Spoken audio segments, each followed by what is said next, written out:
Hey everyone, how's it going? Welcome to Know Your Gear QA podcast number 230. That's a lot. Anyways, I hope you guys all had a good week. As always, if you're new to this show, how's it going? You should hit your mute button. If you're new to the show, please, if you're talking to me, please use a question mark at the beginning, whether it's a subject or a question you have. Of course, if you super chat, I'll try to get to those as well. Like I said, I try to spend as much time getting those, especially before the end of the show, as possible. But always a great subject is always the best. If you can find, if you put that out there, that'd be great. Also, if you're watching the rebroadcast and I timestamp everything, so you can go right to the subjects or questions we talked about. And if you're listening on iTunes or Spotify or wherever, Pandora, whatever you listen to, sit back and relax and listen to the voice of the gear person talking. I'm just kidding. A lot of cool things this week to talk about for me. So hopefully I'll get some of that stuff out when as I can. As I can. And maybe if we have time and it's okay, some cool announcements at the end of the show, especially since I gave some official announcements to my patrons today. This would not be the same announcement they got, but it would be something at least you'd be in the loop a little bit, because it's been pretty exciting stuff and very hard project I've been working on. Okay, so what do we have? We have some people hanging out. Let's take a look. Let's start with a cool announcement. So I'd like to point out that last week, and I've talked about this in the past, that you can be the ambassador of this channel. In other words, you guys, the value of YouTube, the value of a gear channel, the value of a review channel, the value of whatever the hell all these channels like I am is you. Right? It's the opposite. It's not like an artist where you're a musician and you're creating music and then your fan base kind of draws to your music. The value of this is really you guys. And the reason I point that is nothing has proven that to me as many times, even though over and over again, as what just happened yesterday. So yesterday I received an email and I'm not sure if I'm allowed to say his name. Didn't think to ask. But let's just say, I'll say his name is Tyler, because Tyler's awesome. Tyler reached out to me from Sweetwater, and Tyler sent me a message, and it was great. And it basically said, hey, Phil, listening, I'm paraphrasing because I don't have the email from me, but it said, hey, Phil, listening to the podcast, heard your audience really wants you to do a D'Angelico guitar. And long story short, I told you guys last week that, that if you guys were interested in that guitar, I would reach out to Sweetwater and get that kind of cinched up. And I didn't get to it like I was supposed to, but more importantly, he got to me. And we are, not only has it been shipped, it's on its way, with some other goodies, we're giving it away. So I'll do the video and then we'll do the giveaway. So that'll all be explained when the video happens. So there you go. So you guys basically, in effect, got a amazing guitar on the channel. You did that, and then you guys got the opportunity to get that guitar. So thank you for that. I'm thankful that I got the guitar on the channel, and I'm not as thankful that I have another day of work to do. Maybe I am. You know what? You should always be thankful to have a job and a day of work to do. So I am thankful. But I wanted to give you guys accolades because this is exactly what I was talking about, right?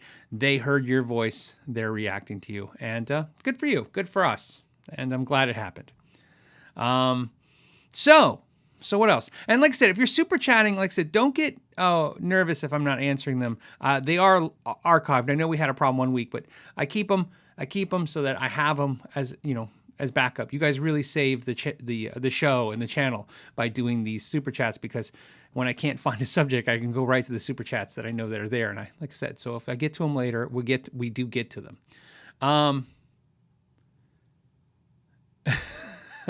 not old, I'm vintage. Says bring down your voice an octave for some ASMR talk. Yes. Okay, let me get to some stuff here. I saw some cool chatting that I wanted to jump in on. I don't know where the chatting started, so I don't know who's all going back and forth on the subject, but I saw the subject. I want to touch on it, which they were talking about the lithium versus the beryllium versus, these Kiesel pickups.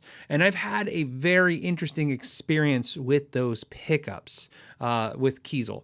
So you guys turned me on to Kiesel. I was aware of them, but as you guys know, if you go back to like the 100 episodes, like in the first 100, a lot of communication about check out Kiesel, Phil, you're going to love Kiesel. And I bought a used one, as you guys know the story, and then I reviewed it, and then Kiesel saw that, and then they gave me a Delos, which was nice. And then from then, I kind of got a little addicted to them. So I have my single cut bevel right here, and my Theos is in the other room, and it's because I kind of went with their recommendations. In other words, all the Kiesel guitars I bought, I didn't even specify what pickups because I didn't know the brand, I didn't know them, and as you can imagine, they've sent me guitars with different versions, or not different versions, but different pickups. They had different pickups, and I liked one guitar over another. So what I do have is I have their Kiesel, the berylliums and the lithiums. They're currently loaded into the Somnium guitar, which you can't see because it's bent by the Strat. But I am finishing that video up. It's not a priority video to me because I kind of figure it's going to get really low views, as you'd have to be in the market for a Kiesel or be interested in why you would want to pick between those two Kiesel pickups. But I'll be going through the two pickups and explaining why I like one over the other and vice versa. So I just wanted to chime into that, if that helps you guys. So I have that coming. At least I can compare the two. They have a great comparison video. I watched it, and then I kind of thought, well, why do I even need to make a video? But I decided it's not going to be so much to show you guys the audible differences between the two pickups, but explain what it is that I'm feeling and hearing between the pickups, because there's something I like about the berylliums and the lithiums, but I'm leaning to the lithiums almost every time, and that's really weird because I'm really not a high output pickup. I'm more of a PAF pickup or PAF, depending on which PAF we're talking about. By the way, and if you guys don't know why I say PAF, all you have to do is go and look at my 5 things you don't know about DiMarzio video, and that will explain it all. Okay. All right, let's go to another subject. I kind of grabbed a few. Oh, here's I guess it's Yuga Man 72, born in 1972, maybe, right? Maybe, is that what it is? Hey, that would make you like 49. You're 49, about to turn 50. So that's my guess. So anyways, maybe graduated in 72. You could be a little older than I think. So anyway, so it says, hey, Phil, new patron here. It says, why do the same model PRS guitars seem to depreciate over time? Custom 24 goes down every year, and resale value. Now, here's the fun part of this question. It says, is it because everyone wants the... And then I hope nothing happened to you. I don't know if I should answer your question or organize a search party for Ugaman 72. Ugaman, I'm going to assume you're okay. There's no issues there. Maybe you were just done with the question, or hopefully maybe your keyboard battery went dead. So, but I'm going to answer your question. I've said this before. PRS guitars are a hard thing to figure out the value of. And it's because, and this is just mostly my opinion, but it's also based on a lot of years of having to buy and resell them, you know what I mean? And see how that kind of happens. I can tell you this, PRS, unlike Gibson and Fender, who are very smart when it came to color strategies. And that's really where I think all the value goes down to, is the color strategies. Gibson's a good example, man. They make sunburst, they make black. Right? Just take a Les Paul standard, right? They make a cherry burst, they make a sunburst, they make black, and then the red maybe, right? So there's a couple colors, okay? And then, they'll make a silver burst, or they'll make they'll make white, they'll make some limited colors, but they stay focused on basically a 4 to 5 color spread. Even when you see the crazy colors that they do, they'll put out, you know what I mean? Like that purple blue burst, right? The Frankenberry blue burst kind of thing. very strategic and maybe for a year or two. Where PRS has been all over the place with the colors, right? They make the Ariza Verde greens, and then the Blue Mateos, and then of course, autumn burst and tobacco burst and silver burst and McCarty burst, and there's so many colors. And what you realize is, and then of course, PRS was really crazy for a long time. A custom 24 at some point, not anymore, but at some point in the life of a custom 24. Let me explain what you could buy if you wanted a custom 24. They can't do that now, but back then you could go, I want a custom 24 as a dealer. And they go, okay, what neck? And you could get a pattern thin or a pattern regular, or wide fat or wide thin, depending on the time they were making the guitar. But we'll say pattern thin, pattern regular. So it was 2 thicknesses you could choose from. Then there was a switching combination. Believe it or not, you could get the blade switch or the rotary switch or the toggle switch. And then you could choose whether or not you wanted hardtail or tremolo. That was really limited, but at least there was a bridge option difference. Then there was colors, and there was probably about 8 to 10 colors at any given year. You know what I mean? And so that's a lot of option changes. And so unlike a Les Paul standard where you're going to pick it up and be pretty much familiar with what it is, it makes it really confusing because you're like, okay, do I like the pattern thin neck? Do I like the pattern regular neck?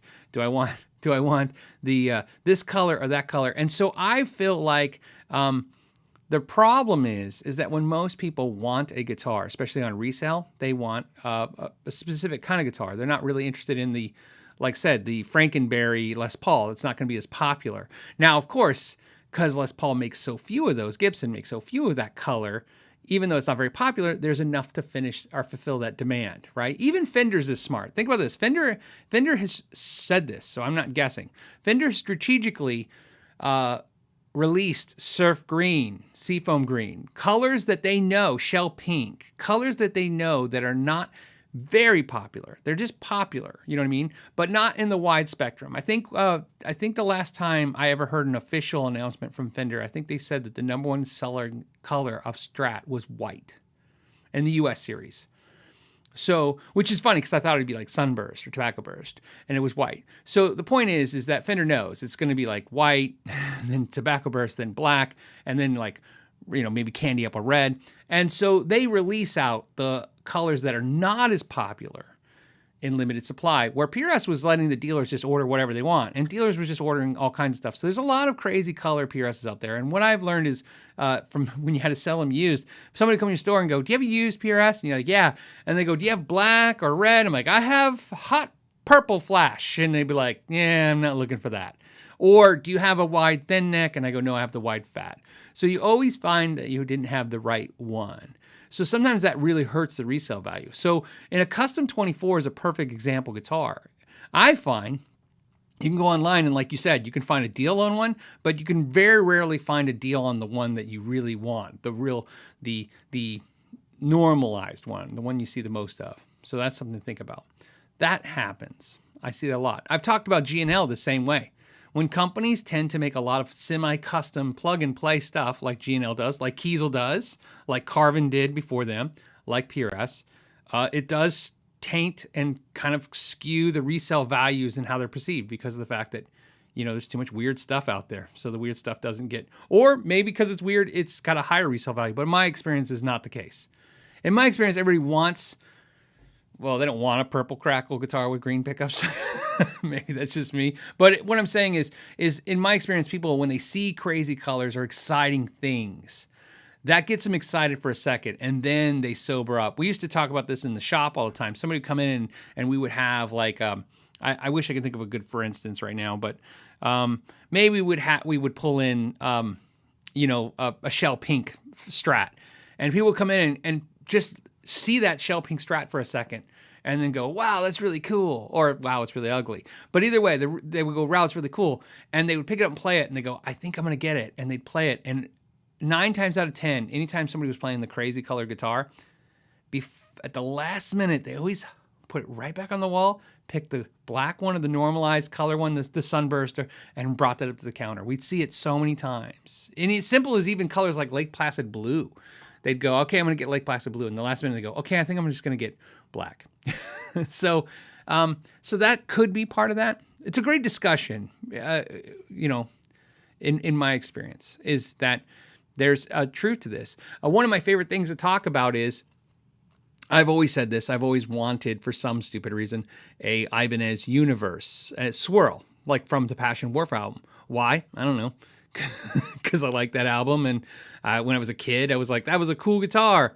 And those guitars now fetch, I don't know, $8,000, something crazy like that. Not only would I not spend that kind of money, it's just not something I'm comfortable with doing. I couldn't do it if it was $5,000, and here's why. I have an RG7620. It's essentially spec'd out exactly like that guitar. It's the same exact specifications. It's got DiMarzio pickups. It's got the same low pro bridge. It's got the same specifications on neck. If you looked at my 5 things or 7 things you don't know about the 7-string guitar video, I even compare and explain why this particular model, unlike the newer Prestiges, are more like the old Universes. And essentially, to me, that guitar, I bought it for $350 used. I look at this, I honestly believe this. If you want to pay $8,000, you're just buying a color. You're buying that swirly paint job, which is why I had my Nuno swirled to get it out of my system. I had a guitar swirled. Now I have the guitar I want and the swirl I want. So that does play. It is a thing that it just does. We are all kind of strange creatures. Like I said, this is an emotional thing, this guitar, this music. And so we do emotional things. Sometimes, you know, the guitar that looks like your rock star's favorite guitar is going to resell better. But let's go to the next thing. Okay. Hold on. Yeah, Robot Master Switch says, I have a lot of black and white and burst guitars. So they're by far the #1 sellers. It is colossally that way, slanted that way. And I think it's gotten better. I think over actually, in my opinion, in the last like 10 years, I think it feels like overall there's more options for colors in guitars. And we're seeing a lot more players buy those guitars, you know, the crazier guitars. But ultimately, like I said, it's very rare. Most players are going to buy the big 3, white, black, or sunburst. Those are real huge colors. Unless, of course, the outlier, of course, is the import guitars. Especially Korean-made guitars, but just import guitars in general. You see a lot of black, you see a lot of sunburst, and then you see a lot of trans red. That's because trans red is a great color to basically make a guitar that's has issues look better. It's a great way to hide problems. If you ever want to learn, go on YouTube. I'm sure you can find great videos of factory tours. Like I said, I've been to so many factories, and one thing you learn when you're in factories is you start learning their problems that they have. And one of the problems they have is doing certain colors. Like blue, believe it or not, putting translucent blue color on a piece of wood is a very difficult thing, because if the wood yellows in any way, you get green spots, you get issues. So a lot of times they'll strip that down and just stain it red. The red just overtakes and wins. And if that doesn't work, it gets shot black. And then they call it a day. So my black PRS S2 that I love, that's really dark. I'll never forget this. I remember the first time Nathan came over and saw it, and he picked it up and he was playing it, and it plays really good. And he looks at it and he goes, "Man, this must have been a really bad piece of wood."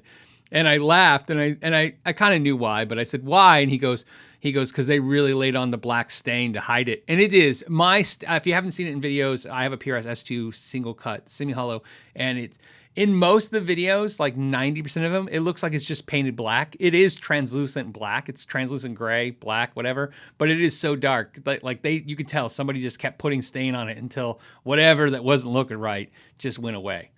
So there you go. I don't know. Resale red. Kevin Smith says, "Cool Engl lunchbox." Yeah, I messed up on the Engl thing. You know, the Engl guy sent the video. They sent the amp out for a video. I read the email as I could release the video anytime after 9 a.m. on the 17th. So my plan was to release it this weekend. And I reread the email, and it said, "No, please try to release it, I guess, today." So I didn't release it today because I would have told them that's not a good idea, because I have the live show today. You don't want 2 videos out in the same day. They'll kind of cannibalize on each other. So that video will be released this weekend. So and since you guys are awesome and hang out with me on Fridays, I'll tell you, I love it. I absolutely love it. But I will explain what is different about it than the Fireball. That's pretty much the thing. To me, it's not about whether or not you should be in the market for an amp like this. It will be if you're in the market for the Fireball. As I look over to the Fireball, there's a reason why I think one is for one player and one is for the other. Even though they kind of sound similar, it's really set up. For me, it's two different players are looking for these amps. And to something Antonone, maybe? I don't know, man. Says Fender has those player strats. I saw those, the Player Plus strats. Really cool colors. They had the blue fade and the orange fade. I think I watched Casino Guitars video of it. I like those guys, so of course I saw, everybody was popping with those videos. I saw who did I see? Dobie Doss had one. I saw a bunch, like you guys. I get the same stuff you guys get. All of a sudden it's like, check this out. You got to have this. And so I was like, oh, Fender's launching stuff. So I checked them out. Looked really cool, 2-point tremolos. As you guys know, I'm not a huge noiseless single coil fan for pickups, so it's not really that part of the guitar isn't really exciting for me. But I don't hate those pickups by any means. It's just I don't prefer them. I have found with my personal experiences that every time I've had a guitar with noiseless pickups, I've since removed them. So that's not exciting for me. 12-inch radius. Well, of course, I like that because my custom shop Fender is a 12-inch radius. So I love that idea. I love the guitars look cool. Didn't see the price. I probably assume they're $800 now. I kind of feel like everything should be like $500. Like you guys. Hey, what's that? $500? Whatever was $500 is now $800. That's just how, the world works. Very cool. Like I said, not sure if I'll be able to get my hands on one anytime soon, but obviously if I did for some reason, I would definitely do a video of it. Very cool though. As you guys know, I'm a Fender guy. I'm a Strat guy. Strats, Tellys, I like Fenders. So even when Fender releases stuff I'm not really excited about, I'm still like, that's pretty cool. I don't really need much of an excuse to want a Fender or Strat, or at least want to try them. So, and then Fred Level Midnight says the Player Plus Strats with the non-contoured heel on stainless steel frets. 1K for the made in Mexico guitar, subpar specs. Fender misses yet again. Well, Fred Level Midnight, there's very definitely credible comment there. I have kind of come to the resolve and for myself that Fender is going to be Gibson and Fender and Paul Reed Smith. I mean, I hate to say it, Paul Reed Smith is in this kind of thing too. They're going to go at a much slower speed than the rest of the guitar world.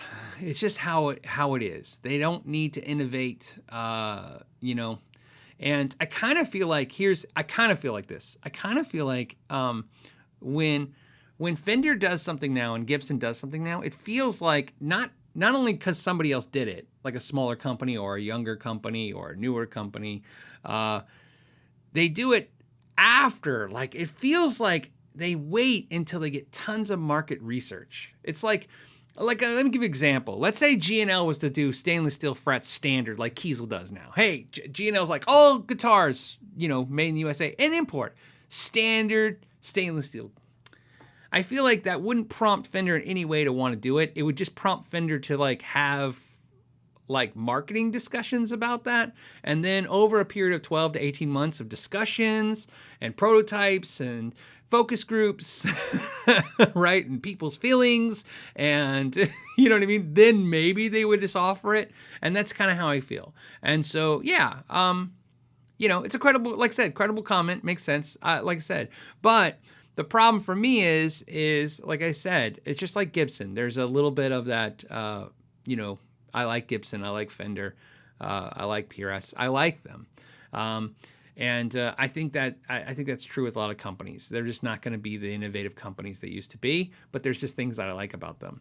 For instance, I'll use this Engl because give these guys credit. This Engl to me is the first amp I've ever played since my Mark V 25, where I thought, oh my God, how much more crap are you going to try shoving this thing? and in a good way. Like, oh my God, like you're literally going, okay, what else can we stick in this thing? What else can we stick in this thing? What else can we stick in this thing? And legitly, like it's made, that's handmade, or not hand, I shouldn't say handmade, but it's assembled or made in Germany, like the Mesa Boogie's made in California. And, but I would never expect Fender to do this. You know what I mean? Fender isn't going to do that thing. Fender is going to go like, hey, we offered, IRs or something. They offer one of the features. This thing has like 20 new features into it, and Fender would offer like one new feature in their amp series because that's enough.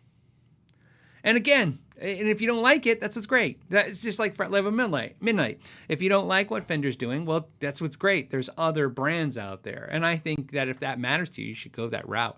But the sad thing is, like I said, I really want, I've kind of decided on my channel to kind of be more open about these type of discussions. That's my dog making goofy sounds. Anyways, my dog even has an opinion about this stuff, and he's like, make better guitars. No. Anyways, what's my point? My point is that I've kind of just resolved that there's something I like about the traditional guitar builders, and there's something I don't like, and there's something I like about the new builders, and I don't like. So, let's see.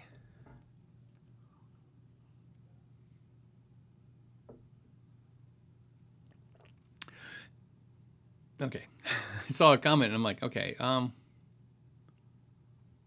Oh, Daniel, I just want to do this quick one for you, Daniel. Daniel says, best way to use the Boss acoustic simulator pedal. I have a video on that. It's my 10 favorite Boss pedals, or my favorite Boss pedals video. And I explain why they're my 10 favorite. And in that video, I show you how I do exactly what you're talking about. So you can just go right to that video and watch that video. I just want you, that's an easy question to answer. It's like, instead of saying like, I'll make a video about that, I already did it, so you can check it out.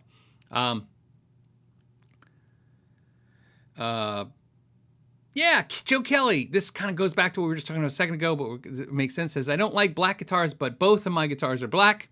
It's okay, because he's going to make sense of this in a second. He says, I feel and sound matter more to me than looks.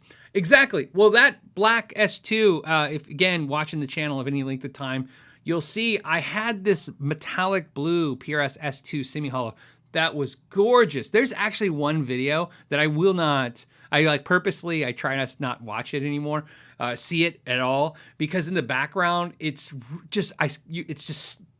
like blinging off at the wall. Notice I said blinging, not but beaming, but it's just beautiful. And what happened was, I had that guitar and I had the black one, and the black one just sounded and played so nice. And I was like, I did everything like what you always do. I did a setup on it. I adjusted pickup heights. I went through every conceivable thing to figure out what it is about one versus the other. And what it really came down to is, like the black one sounded and played better. And I let the blue one go. And because what I noticed was the blue one would sit on the wall and the black one would sit in the guitar stand to get played. That's how it works. For me, on the walls means it's not getting played right this minute. I know you can't 360 the room. It's not a very big room, as I've always said. Right next to me, whatever's right next to me right now, that's the guitar I'm playing. Because it's not like I grab off the wall. It's almost like I grab off the wall and put on the stand, and then whatever's on the stand is what I'm grabbing. Okay, so let me get some super chats. We've been going for 30 minutes. Let's get into some of the people that are supporting the channel financially as well, and let's see what they have to ask or say. The first one comes from Derek. Hey, Derek from last week, I think. Derek says, "Love Friday afternoons. Thanks for all the thoughts last week." Oh, thoughts. So yep, you were from last week on the Gibson Custom Shop. He says mentioned customer shop. He's talking about their Reverb store. Mentioned the R9 on Reverb for $4,800. It was gone before the end of the show, which KYG snagged it from me. Yeah, that's one thing.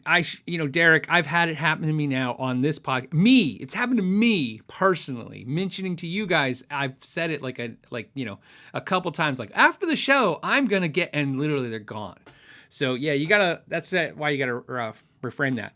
Probably the other reason it's gone is I didn't know it, but this week my buddy Joe came over, and it was nice. I got to I got to take a nice day off. It was really, really nice middle of the week, kind of, you know, get away from everything a little bit. And anyways, he came over and we went through all my amps. And spoiler alert, he said this one was his favorite and the Bogner was his second favorite of all the amps, if that matters to you guys. But he was playing the R9. There's the R9 right there. That's why it's there, because we got it out for him to play it and stuff, and he played it. And so interesting, back to what you were saying, he was playing the R9. He's like, he really likes it. And he goes, what are they worth? And I said, oh, I think they're worth about $4,500 to $5,500 used, probably closer to $555 now. Who knows? And he went and looked up online. He's like, yeah, they're all asking $6,000. And I'm like, oh, well, you know, the market is the market right now. But you can find an R9 deal. I see them all the time. So, Derek, here's what I will tell you. You lost that R9. If you still want one, they're out there. They're always out there. The great thing about high-end guitars is, like Gibson's, is it's unlike some other small brands that are really high-end and expensive that do not make a whole lot of guitars. Gibson makes a whole lot of expensive guitars. So you will always find one. It's not easy, but you will always find a deal on a more name brand, mass-produced expensive guitar. So you can find a deal if it matters. Donald did a super chat for no reason. Lidvey, what's up, Lidvey? Says, is there a pickup that I can pull off a vintage that can pull off the vintage Strat sound, but has a higher output balanced better with a bridge humbucker than the Texas Special? Is not it. You know, I will tell you the pickups that I have found that really, single coils, that really, for some reason, tend to really like humbuckers is the Seymour Duncan SSL ones, and I forget the name of them, so please forget me because is the DiMarzio, whatever the old Yngwie pickups are. I think they're like HS6s now, whatever those are, and then they have the Paul Gilbert versions too. I want to say Liquid. The problem with all these names, after a while, you're like, how do I remember all these names? Liquid somethings. They're noiseless, but they really work with humbuckers. They will achieve what you want. Because again, you're not asking me what's the best vintage pickup or what's the best this. I'm telling you, these are the ones I found that just really work with humbuckers. And I've experienced exactly what you're experiencing. For some reason, I've had it happen to me a couple times where I have a vintage set of pickups in my guitar and they work really great. And then I yank one out of the bridge and put a humbucker, and then all of a sudden they're just not doing it for me comparatively to the bridge. The other thing is, like I said, I still like the Angel pickups from Octave Doctor, and those really work well with your humbucker as well. And you know, he makes a really good single coil set for that, for a humbucker single. I do not currently have an HSS set of pickups. I have decided at some point, for some reason, that I don't sell single pickups. I just sell sets of mine pickups. And so when the HSS set comes out, it'll be the set, so it won't matter. Why? It's because I actually match every pickup to each other. So when you get it, it's a set. I've had a couple of people just say, hey, can I buy one? No, I'm just doing match sets. It takes me a long time to do it, and it's not very effective for my time, but it's what I want to do for this reason, because I just don't want to ever hear that. I don't want to hear like, I got your pickup, sounded great, but I mixed it with the bare knuckle. Now I just, you know, either you do the set or you don't. There's a ton of other great pickups you can buy. So that's why I said I want to kind of have my own niche. Niche. I say niche, and then now it's when I was a kid we all said, hey, I have a niche, and I have a niche, and then now it became niche. I think niche is the more correct way to say it. It's the thing about talking on the internet.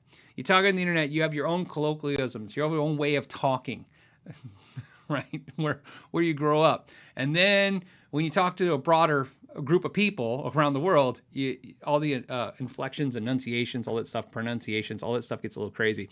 So anyways, I want my own niche. There you go. Michael says, hey Phil, recently received my Kiesel CS6, their Les Paul style guitar. Super happy with it, worth 14-week wait. 14 doesn't seem so bad, right? That doesn't seem so bad. Okay. Says you, and I know he says he's happy with it, but I'm just saying, I'm agreeing with him. You and your reviews were the main reason I went with the Kiesel. Thanks for all you do. Have a great weekend. Hey, I'm glad it worked out for you. This one was an easy. Kiesel's one of the few brands, very few, on the channel where it came this way on the screen. You guys were hitting me with the brand, and then I started playing them and checking them out. And so that's why it's I would imagine it's easier, because it's not like I'm just like, this is what I like. It seems like you guys really seem to overall like them. Spencer says, yes, Michael, I also got a Kiesel because of your reviews. Okay, all right. So I appreciate that. And he says, for my 30th birthday gift to myself and couldn't be happier with it. Plays like a dream. Thanks for all the great advice and content. Yeah, I'm really great. Like I said, I really like the Kiesel stuff, especially right now for the pricing and what they're doing. It seems really cool. You know, I've heard so many of you guys, and I can tell you right now, it's not hard to find somebody who say, I got a Kiesel and this is the issue I had, or I had a fret issue, or I had this. I've heard these stories from you guys. So like I said, I will talk about anything. So, but what I will tell you is I really feel pretty confident so far based on doing videos. Because when you do videos, you get to hear what people think, even if I don't want to. Which I don't, but I do. I listen and I read, and I read your comments and I listen to what you guys have to say because it affects me for how I continue forward. You know, right? If I did a video and I said, "Hey, this guitar is great," they sent it out and it's amazing, and 90% of you guys were saying it's horrible and it's nothing like the experience I'm having, well, I immediately adjust to that because I'm like, well, then obviously something's a miss, something wrong. And Kiesel seems to be pretty consistent. I'd say 90%. 90% of you guys seem really happy. 10% of you guys seem very unhappy. And I think, you know, although I think you could strive for a better percentage than that, it seems like a pretty safe percentage so far. We'll see, like I said. And not everything is, quantifiable that way, but we'll go with it. Ninja Warrior, hey, I like the show. Says you just wanted just want to show some support and keep up the great work. I appreciate that. Thank you for supporting the channel. Alex says, got to spend some funds in 21. Okay, so let's see what he's saying. My dream Strat is a new Made in America Seafoam Green, but not offered this year. Hey, what were we talking about earlier? Because, so you know, unofficially, unofficially mean they don't officially post it, but I've been officially told by Fender that when it comes to colors like Seafoam Green and stuff, we talked about this so long ago, it's probably worth talking about again. Fender told me personally, somebody from Fender, somebody authorized to actually know what they're talking about, Fender told me a couple years ago this great story. They said Seafoam Green is actually called the $1 million color at Fender, because whether they make a Squire in Seafoam Green, made in Mexico or American Fender, or a custom shop, they will sell $1 million worth of those guitars in that color. And that's why they only release them as limited runs, because that reason. Whenever they sell them, they sell through good, they make a lot of money, and then the sales die off, and then they, kind of like Disney, where they take Lion King and put it out for a year, and then they pull it back for a few years, and they put it out. They know every time they put it out, it's going to be like, bam! Because like what we talked about earlier, it's a color that not everybody likes. And that's why some of you guys, I think Grumpy Guitar Mike said this once, he doesn't like Seafoam Green. And probably this is what happens to you. When they release those colors out, you get sick of it real fast because it's everywhere. You're like, oh, that stupid color's everywhere. And then when you want it, like what's happening to Alex, they're nowhere to be found. So let's get back to his question though. But now you know why they're not offering it right now, because it's out of circulation. They're probably offering something else because they go in cycles. So there's probably a color in rotation right now that's another wacky color that they're pushing on. He says, will a funky color like Miami Blue have a better resale value later on than a traditional color Strat? Look, no, the best resale value guitars are going to be the boring ones like we talked about. The weird color ones only do well in the long term. So like for instance, in the vintage guitar market, you see this sometimes. You see where somebody has a Jazz Master and they have it in Seafoam or Surf Green or Seafoam Green, I think Surf Green. And you'll see like a Strat in Surf Green, like a 60s era Strat, a real one, not a reissue. And because they did very limited runs of those colors, they tend to have more value. But in today's market, you seem to, if you want to sell your guitar for the fastest, most, you're probably going to want to have the basic color. Now, on that note, if it helps, not that I want to totally influence you on this, I love the Miami Blue, and I prefer that color over the Seafoam Green. That color, Miami Blue, Miami Blue makes me want to drink a margarita and play in a band on a beach somewhere. That's, every time I see that color, it immediately just makes me want to do that. I mean, I want to buy, I didn't do it. I wanted to buy a Miami Blue Strat just so I could like literally leave it in the case. I had this dream in my head. This is what you do sometimes, you dream in your head. I was probably watching a movie that sucks. That's what you do, right? Movie sucks. Slowly the cell phone starts coming up. Reverb.com. The next thing, you're listening to the crappy movie. You still, now at this point, you're dialed out. You don't even know what the characters are doing in the movie anymore. So now you're just like, what else could I find on Reverb? Anyways, and I'll look at something, and I was like looking at a Miami Blue Strat, and all I was thinking was, I should buy the Strat, leave it in the case, and then when I retire one day, I will move to somewhere where there's a beach, and I will literally play in a crappy cover band. It could be a good cover band. I didn't really think about it through that far. And then I will literally drink Mai Tais, margaritas, and or what's the other one? The drink with the mint. Oh man, it's not a mint julep. That's not the right drink. It's a mojito. I'll drink mojitos and play my Miami Blue Strat.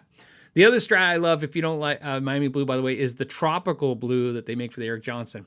That one's definitely on my radar. See, and now I've just solved two problems. One, you now may be considering the Miami Blue, and I don't have to worry about buying a tropical blue Eric Johnson because I mentioned it just now. The three that are probably for sale on Reverb are gone. So let's go to the next subject or question. This comes from Tampa Blues, who says, do you know what is going on with AMS, American Musical Supply website? So I received tons of American Musical Supply websites. Excuse me, I apologize. I was looking for my phone as I've just realized I don't have it in here. Again, I apologize. I have reached out to the people I know at American Musical Supply with no response. I've gotten nothing. I contacted, believe it or not, I contacted the company, the hosting company, and the security company, which is like Cloud something. Hold on, let me find it. I will find it for you. There, I need to pull it up right now. This is the I actually contacted this company right here. Here, let me do this. I don't know how to show you guys. It's called Cloudflare. So I reached out to Cloudflare, and boy, like all companies now, there's nobody to talk to. It was pushing me to somebody else, pushing me out. So then I reached out to AMS. I just called their phone number, and I got a rep on the phone, and I said, hey, the website's down for like the last 3 to 4 days, and this is not, this is scary. I didn't say scary. I should have said, but I said, hey, it's not good. And he said that their hosting system is down. And long story short, I asked, do they know when it's going to come online? He was very apprehensive to give me an official date or time or anything because he's obviously just the customer service rep. He said that his system's down too. He said maybe Monday is like something they're kind of hearing. So here's the deal. They exist. They are answering the phone. So I don't think they're going out of business because the employees are still working. Them not contacting me back, like I said, I private message people I know there, and I heard anything. They could be busy. They could be dealing with this issue. But what I will tell you is, I don't know, I'm like you guys, I was thinking the same thing. I'm sure a lot of us are thinking the same thing. Did they get hacked and now they're being extorted? Right? That seems to be happening. Obviously, here in the United States, this happened to a company on the East Coast, an oil company, so it could be something like that. I just don't know. It could be, like I said, their server's down. It could be anything else. But I will... what I reached out for was, I said, hey, I know this is probably going to come up because you guys emailed me all week. Everybody's emailing me. And I don't know. What I did do also is I have a friend who's actually in the know, you know what I mean? Not in the music industry. He's like in the cybersecurity's website community. And I said, hey, what do you know? What can you tell me if somebody asks me on the show? And he basically said it could be a ton of things, like I said. And he also said, Cloudflare also provides denial of service protection among other services. That's what I read too. But anyways, what he said was that it's not normal for a company to not make some kind of official announcement. I went on their Facebook. I'm sure like you guys did it too. I went on their Instagram. I see no official announcement of what's going on. I saw just random comments about they know it's down and they're working on it. It's all just like, we know it's down. We're working on it. Kind of like customer service rep today. It's down. We're working on it. So, I don't know. What I will tell you is this, and again, I've always said this. I will always tell you the advice I would give myself, and I always treat you like you're my friends, even though we kind of don't really know each other. And this is what I will tell you. If you're concerned about any kind of cybersecurity issues with them being down, this is what I would do. I would contact your credit reporting agency and put on some kind of, you can just go to your credit reports and credit reporting agencies and put in some kind of, I forget what it's called. I apologize because my wife does it for us whenever this stuff like this might happen. You can go in and put in that you're afraid that your information has been compromised. If you are concerned about that, is what I'm saying. Because I know one of the issues is if you bought things at AMS and you may feel like your information is. That's what I'm saying right now. It would really be nice if they were confirming that they're not having that issue. That's the problem. And I don't want to, again, I'm not trying here to stir up anything or scare anyone. I'm just telling you that if you're concerned about that, you should take some action, and you can do that, and you don't need AMS. You don't need to contact AMS and be like, is my information at risk? You can actually put in some kind of credit freeze. Somebody says credit freeze. You don't even have to do a credit freeze. My wife, basically, you can just tell the credit reporting agencies and your banks that you want to be notified if anything's happening. My wife has done it. It's a fraud alert. Thank you, Joe Coach. Thank you so much. Fraud alert. A lot of you guys saying yes. Yes, that's what my wife has done many times. Anytime there's something like this, you can contact anybody, your banks, your credit cards, the credit bureaus, and you can do a fraud alert. I would recommend if that's what you're concerned about, you should do that. And like I said, other than that, it doesn't look like anything else other than their system's down. But I'm sure time will tell, and we'll talk about it. And if you're concerned about not being able to buy from them, you can call them and buy from them. They'll sell to you over the phone. So there you go. That hopefully covers that question or those questions. Also, I should also point out Z Sounds, which is also somehow connected. I don't know the official. I've heard you guys say that they're owned by the same company. I think that's what I understand too. But again, they could be connected in other ways. They are not down. So definitely seems to be very focused to AMS. Scott says, thank you for years of entertainment. Well, thank you, Scott. I appreciate that. That's very kind of you. And definitely thank you for the large super chat. Very, very, very gracious of you. Jason did a super chat as well to say thank you. Matt Wells says, hey, Phil, I'm an intermediate guitar player, and now I'm getting really interested in bass. All right. This is thoughts on how to justify practicing bass when the time could be going towards getting a better guitar, or getting better at guitar. Sure, that would follow the argument of don't serve too many masters. Victor Wooten, if you don't know him, he's an amazing bass player from Bella Fleck and the Flecktones, and he once said that he put, if he wanted to learn piano, he would put the time into his bass, playing piano on the bass. If he wanted to learn guitar, he would play guitar on the bass. And of course, he's an amazing bass player, and that's kind of the logic. I understand that logic. However, I also believe that if you're not trying to master an instrument, like by any means, like what I'm saying is, look, there's more than one thought when it comes to playing an instrument. Sure, there's being a virtuoso. You could be the next Eddie Van Halen, the next Yngwie, the next Pat Metheny, the next, B.B. King, of course, trying to focus and master a type of music, a type of thing. And this is an argument even not only for multiple instruments, but multiple genres of music. If you want to be a blues legend, should you be playing, any other music? And that's an argument that I totally understand. What I can only give you is the advice that I follow and I like, which is I'm not trying to master the guitar. I'm trying to enjoy the guitar and play music. And I want to definitely be as good as I need to be so it's pleasing to me, right? I'm my own quality assurance department, only my own audience. And I play bass and guitar daily, and I like playing both. And what I will tell you is I really believe this. I don't think playing the bass has hindered my guitar playing in any way. Whatever my shortcomings on guitar sure isn't from me when I was playing on bass. What I can tell you, though, is if you're feeling some kind of weird guilt about this, well, first what you can do is try to just decide maybe you don't have to give up time. In other words, let's say if you really want something, right, you're willing to put in the effort, the time for it, maybe use this strategy. If you are playing, let's say 30 minutes a day guitar, an hour a day, whatever it is, 10 minutes, whatever you're doing. Let's say you're putting in 30 minutes a day on guitar. So think about this. And let's say you're playing 7 days a week.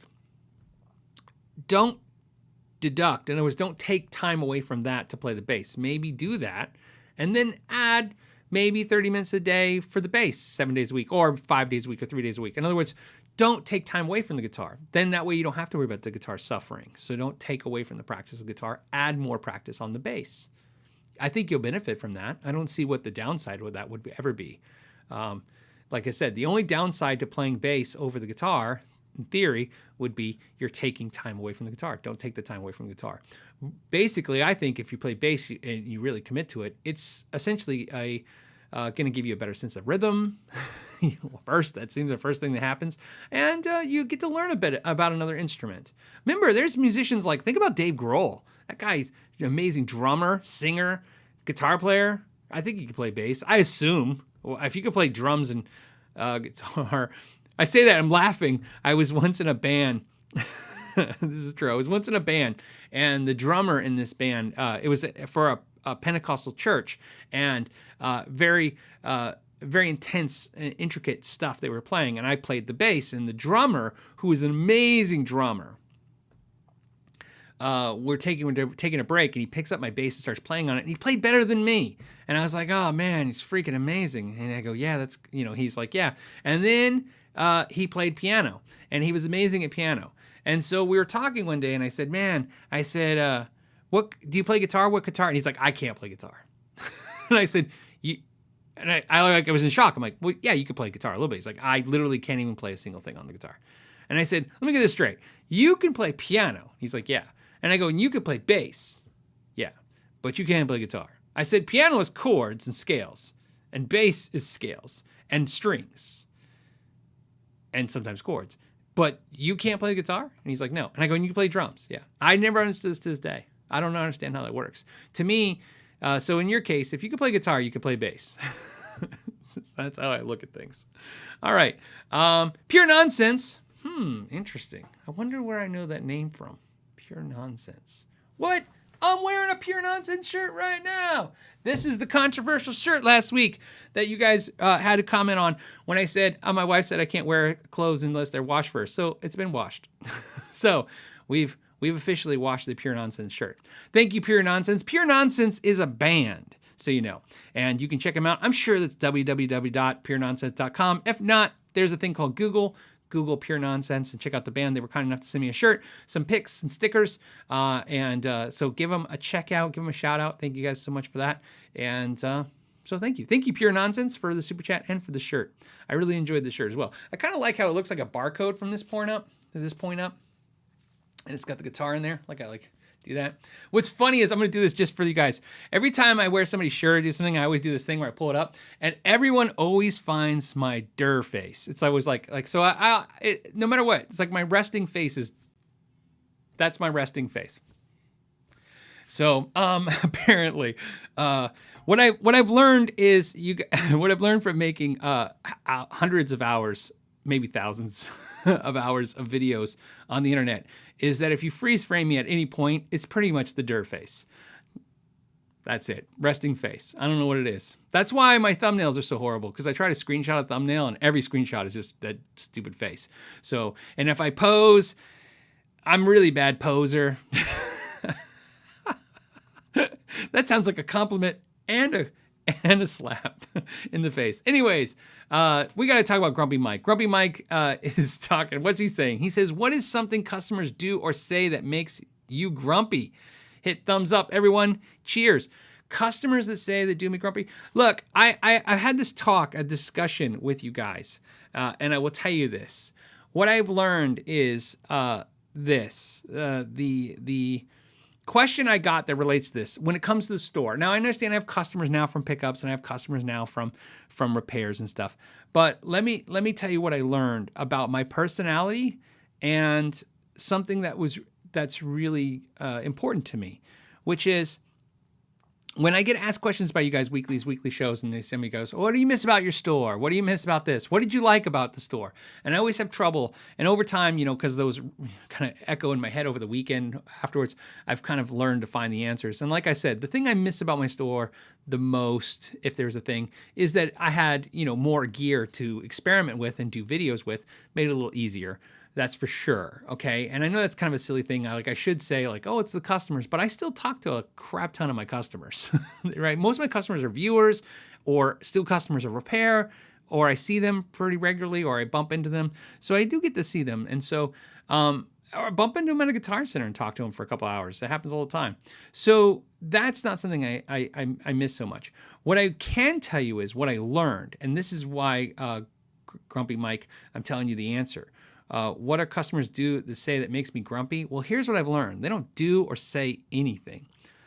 I really learned this the hardest way you could ever learn this, which is I didn't learn, so now I've learned it now, to take a break. I was really horrible at it. I'm still bad at it. I would work literally, I would get up 8 a.m. and, I would get up before 8 a.m. because I would be there 8 a.m. I would work at my store 8 a.m. till 8 p.m., 9 p.m. at night. And that was definitely a Monday through Friday. And then Saturday was probably kind of closer to 9:30 in the morning, get there at 9:30, and then work there until about 7, right? And then Sundays, most Sundays was a half day or a full day. So again, 6.5, 7 days a week, very common, add up the hours, those hours, a lot of hours. And very rarely not only taking days off. In fact, I can name in the 12 years at the store, I don't think we ever took a vacation longer than 2 or 3 days max, and that wasn't even once a year. And on top of that, I'm telling you this for a reason. This has nothing to do with like a cry for me kind of thing. This is I would even be horrible at taking breaks. Like I wouldn't even take 15-minute breaks. Here's what I've learned. I learned that was the worst thing I could ever do to my customers and then to myself. And I found myself doing that crap still when doing YouTube videos and repairs and all the stuff I do now is not taking breaks. And that's why sometimes you don't see videos for a couple of days or something like that. I'm backing off. It's because I've learned to take a break. This week I hung out with Joe. That's the new, more experienced Phil McKnight. My buddy Joe says, hey, you want to hang out and look at amps? And I'm like, I have to work. And that's what I used to be guilty of, is never taking a break. And here's what I've learned. Anyone who's ever had an experience with me knows, anybody who talks to me knows, I'm chatty, I'm usually friendly, I'm definitely interactive. And if you've ever experienced me other than that, it's because I was exhausted. And I've been exhausted a lot. And I've been irritable from being exhausted because I'm tired. So think of this. Somebody's not even, so that's what I'm saying. Think about this. So when you ask me, what are some customers that have done that made me grumpy? Well, they didn't do anything. They just got me grumpy because I was tired. And I've had that experience. When I think at any time I've had an interaction with a customer where I was irritable and giving them crap, sure, I could say they said something or did something. But to be honest with you, I've had people say something 1,000 times worse. Look, I had a gun stuck in my face. I didn't get upset. I had people scream at me, right? I had a drill sergeant spit in my face. Obviously you don't get upset then, but because you got to take it. But the point is, personality-wise, I can really kind of take a lot. But when I get just worn out, it's like anybody. So something customers said, nothing. It's every time I've ever had an altercation with a customer, it's literally just because it was me. I take ownership of it because it's very rare. It's almost impossible to find a time that I can reflect on where somebody said something that triggered me and got me nuts when I wasn't exhausted. And that goes for YouTube too. Every time I've ever been upset on YouTube, trust me, I can look back now and go, it's as simple as when my mother passed away, I was pretty irritable for a few months on YouTube, and I wasn't smart enough to realize that. I look back at those videos now. You can look back now. I'll tell again, very, very upfront on this podcast with you guys. When I hit 100,000 subscribers, my mom died right before that happened. And what's worse was one of the reasons, the resolve to step away from the store, do this YouTube and this other stuff was, again, I wasn't spending a whole lot of time with my family. I wasn't spending a lot of time. Like my mom, I rarely saw her. I rarely saw anybody because I was working all the time because I was determined, right, as any entrepreneur is to not let your business fail. It's not about success. It's about you just don't want to fail. So even when you're doing successful, like you could have a great month and you just live in fear the next month of it not happening again. So you work even harder. But my point is that in that video, I felt it's stupid now when I look for that video. It's still up on YouTube. I never took it down. If you look at my 100,000 subscriber video, if you watch that video, I'm miserable. It's a miserable video. I watch it now and I couldn't see it then, but I'm there and it's just, I'm like, thanks for 100,000. This is the greatest moment of my life. This is awesome. And if you look at me, if you now you know that literally my mom just had passed away. That's a horrible video. It's horrible. And why did I make it? Because that's my ethic of I need to work. I need to do this stuff. And so I'm a better person now. I know now. And that's why I'm telling you this story. Why? I don't know. Hopefully you guys will learn something from it too. That when it's time to step away, step away. Recharge, whether it's emotional, physical, whatever it is. All right. Now we got to talk about guitars again. Okay. I'm not old, I'm vintage. He says, I'm looking to buy a bass. Okay. I was leaning towards the Nate Mendel P bass with rosewood board, but Fender just released the new Player Plus P bass with active pickups and a PJ configuration. What's your recommendation? I've never played the new Player Plus P bass, but I mean, it looks cool. You know what I mean? I don't think there's a downside to that. Me personally, if I can buy a non-artist model, I would always pick a non-artist model instrument. I have artist models. Do I have some behind me? Well, of course, I have the Nuno Bettencourt, the Eddie Van Halen Wolfgang. What else? That's it. Well, let me look. I'm looking around.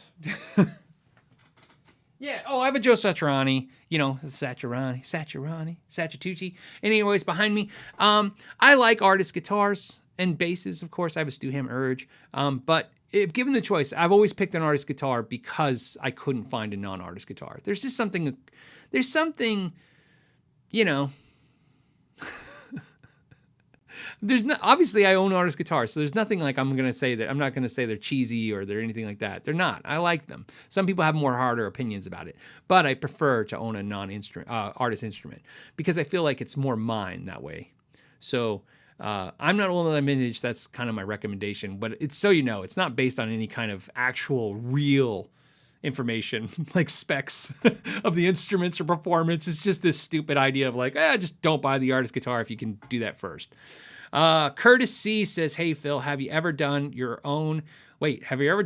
a most FAQs video, like your own top 10 FAQs? Thanks for all you do. Cheers. No, I haven't done that. That probably will come now that pod clips are a thing that I'm doing. Pod clips for me, I've been testing this pod clips thing as we talked about. When I say testing, not only testing, releasing them to see what you think, I'm increasing them. My plan is to increase the overall videos on the channel and do pod clips. And pod clips have been helping me get more videos done. I know it probably doesn't seem that way, but it is. I released 2 pod clips this week, which seems like a lot of pod clips and not so much videos, but I made more videos this week. So next week you'll see more videos. So top 10 pod clip would be cool. Like a highlights thing. That would be a good idea. Thank you for that idea. Maybe a top 5 though. Because top 10 would be too tough. Even editing, you know what I mean? If you did 2 minutes per clip, you'd be 20 minutes in. So I think to keep it around 10 minutes, stuff like that really is fun to consume when you can consume something in 5-10 minutes. You know what I mean? You really need a heavy subject or a good subject to as I talk for 2 hours each week. It says Timothy Allen says, Phil, I'm loving the new Squier Jaguar bass H 22-inch scale, 32-inch, not 22. Sorry, buddy.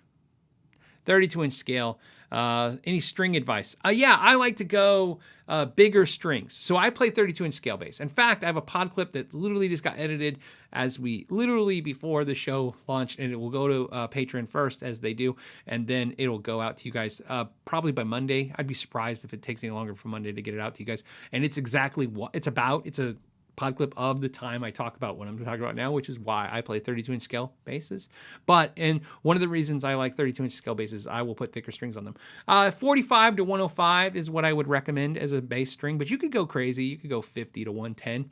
I don't.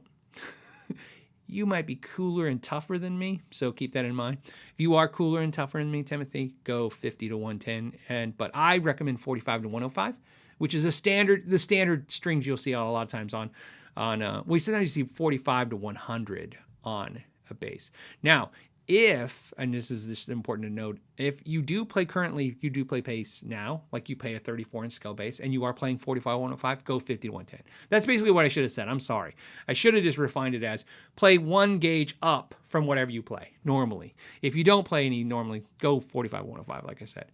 So the reason I'm pointing that is, on my 34-inch scale basses, my personal ones, I play 40 to 100s, which are light bass strings. So I play 40 to 100s on my standard basses, and I play 45 to 110s on my, 45 to 105. Sorry, 45 to 105 on my short scales. So again, one kind of setup. Same for you guitar players that don't know what bass players do.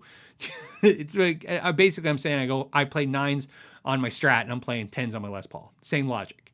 I'm playing 40s on my long scale bass and standard bass, and I'm playing 40 5s on my shorter bass. Tony says, do you own a Rickenbacker? I do not. Rickenbacker. It's pronounced Rickenbacker. I should point that out. I just restored my... Dramatic pause. No, I just restored my Maple Glow 450 for a friend, 1968 or 69. I was surprised at how nice it played and sounded. They are amazing. Look, Rickenbackers, they're no joke company, man. They're a company, you got to hold some respect for those guys. They don't mess around with the import stuff. They don't kind of make cheap versions of their instruments. They learn real fast. Throughout the years, they've done really interestingly weird guitars and basses. And if they didn't do well, they immediately will go away and they stick with the formula that works. They're, they kind of still use the same procedures and ways to build their instruments. They still do everything very traditionally the way they did before. They don't really kind of change the formula. Very cool. The deal with the Rickenbacker is real simple. It's like anything. You got to like the neck, the way it feels. You got to like the instrument. I love the way Rickenbackers sound. It's like backpacker. I did a how do you say video, and I asked them how do you say it, and they said Rickenbacker. So I love the way Rickenbackers sound. I love the way they look. I don't love their necks. The guitar neck was too small for my hands. It was just a little too much for me. And the basses, I don't know, same thing. Just didn't fit my playing style and feel. A lot of stuff on the front of the bass. Trays and things and just things that were in my way. And if that's a problem for you, it's, you're just like it was for me, I'm never going to play it. And so, but I do have a desire to want to play them because I think they sound phenomenal. Kevin Lee says, Phil, the tuners on my Gretsch Duo Jet are either very tight and hard to turn or very loose with a ton of give in them. Any thoughts on to what you can do to fix this? Also, keeping a Bigsby in tune is an uphill battle. Yeah, well, Bigsby, okay, let's go in order. First thing you have to do with the tuning key is, let me grab a guitar. A couple things that you need to know about a tuning key that are important when you're having issues. If you are lucky and you have a tuning machine that has a screw right there, you need to make sure that is tightened correctly. Notice I didn't say tightened, tightened correctly. In other words, it can't be too tight or too loose. If it's too tight, it won't have trouble turning here. And if it's too loose, it'll be too loose. I was going to say sloppy, but loose probably works. The other thing that happens really common with instruments is there is a nylon ring, and I want you to see it right here. You can see in the video. So here's the way this tuning key is constructed. Here's your bass right here, base of the tuning key, and then the shaft, and then of course this is the key, the tuning head, and then not only is there a screw there, but you see right here in between the two. I'm sorry. Doing this. I'm pointing at it right now, whether you guys realize it or not. See that white thing? That is a nylon ring. It is literally made of nylon, the plastic material. Sorry, as I put that away. And that ring is there basically as a friction relieving device. It's a fancy way of saying it's a nylon ring. And you turn the key, it's kind of resting on that nylon device. Now, sometimes those things crack, sometimes they wear out. Sometimes they use these crappy plastic ones that are just not the same. They're not made of nylon, the same material, which is, like I said, kind of self-lubricating in the way it works. But sometimes what happens is, especially if you buy guitars used, I've seen this happen so many times, somebody will break them or lose them. They take the key apart. I've seen that and they just lose them. And then they put the key back together and then one of your keys, you don't realize it because you're not looking at it that finely.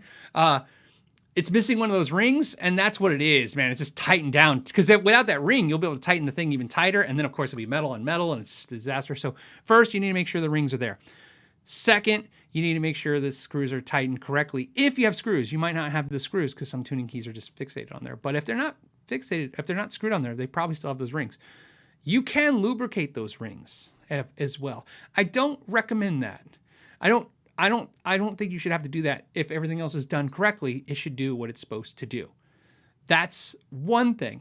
The other thing that can happen, especially with a Clouson style or more vintage style key where it doesn't have the screw on the top, is it gets bent. And you really have to pay attention to that because if it's kind of bent, that's what's happening. It's just not, again, it needs to move with little to no friction and it's having an issue, it would need to be replaced at that point. Just go ahead and replace them, which is what I'm going to say as a whole, is that if you can't make any adjustments on these, just replace them.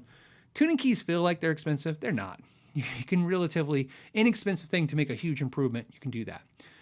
On the Bigsby, here's what I'll tell you. When a Bigsby is set up correctly, it is amazing and it stays in tune perfectly. So there's some things you just need to know about making sure it's adjusted. And a lot of it has to do, again, whenever you're dealing with a tremolo system, I don't care what the tremolo system is, whatever's causing it to not stay in tune is usually friction. Whether it's the strings are getting binded and stuck in the nut slots, that happens a lot, or they're getting stuck or are binding in the slots on the bridge saddles, right?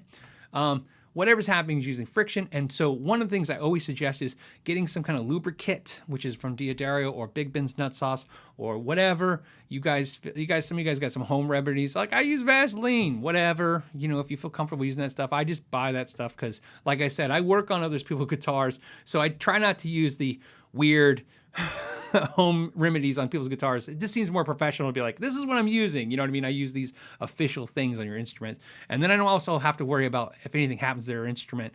They say, oh, I think it was that grape jelly you used. And I'm like, oh, yeah, well.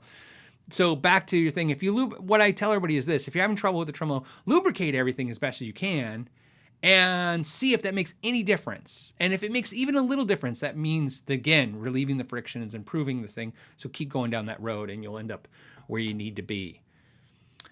Smelly Cats Jazz. Hey, I haven't seen you in a little while. What's up? Smelly Cats Jazz has finally tried a Kiesel. Well, Kiesel seems to be a subject today on the show. Does anyone make a similar modern heel like it for a Jazz Master? I don't love the Ultra JM's hump. Can you shave a regular one? I mean, you could really do anything to anything. I've never done that. So yeah, the answer is, like I said, you can do anything to a guitar. I don't know, I haven't done it. I don't know if I could recommend it. The Jazz Master, I'm trying to think if the Doheny's have a better heel on the G&Ls. I don't remember if they do or not. I still want a Doheny. I sold my Jazz Master. Somebody brought it up recently because on one of the pod clips, it's an older clip from 2018, and my Jazz Master was on the wall. I'm like, what happened to that? I sold it to buy a Doheny, and then I never bought the Doheny. That happens. That's why I try not to do that anymore. Like, sometimes I sell a guitar to get a guitar, and then something doesn't happen. Yeah, Mad Chris 2249 says, have you ever played a de-arming guitar, have their own branded pickups in it, and they are hot? Okay, almost a fuzz sound with distortion. Neon orange guitar. So you need an orange emoji. De-arming? Yeah, I've played many de-arming guitars over the years. I haven't played anything recent. I didn't even know if are they still around? I mean, Fender owned de-arming. When they bought Guild, they got de-arming. I don't know where de-arming went. I don't know if Fender still has them shelved and they own the brand, or if it was sold when they sold Guild, they sold off de-arming too to them. I don't know.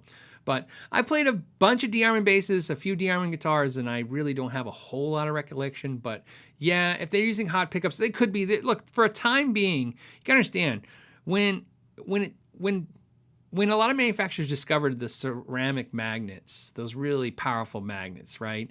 A lot of companies, remember, everything for a little while in time became, how many wines can we get on a pickup? How much ceramic magnet can we shove into it? And how powerful can we get this pickup? Because it was this thing where they were all focused on it.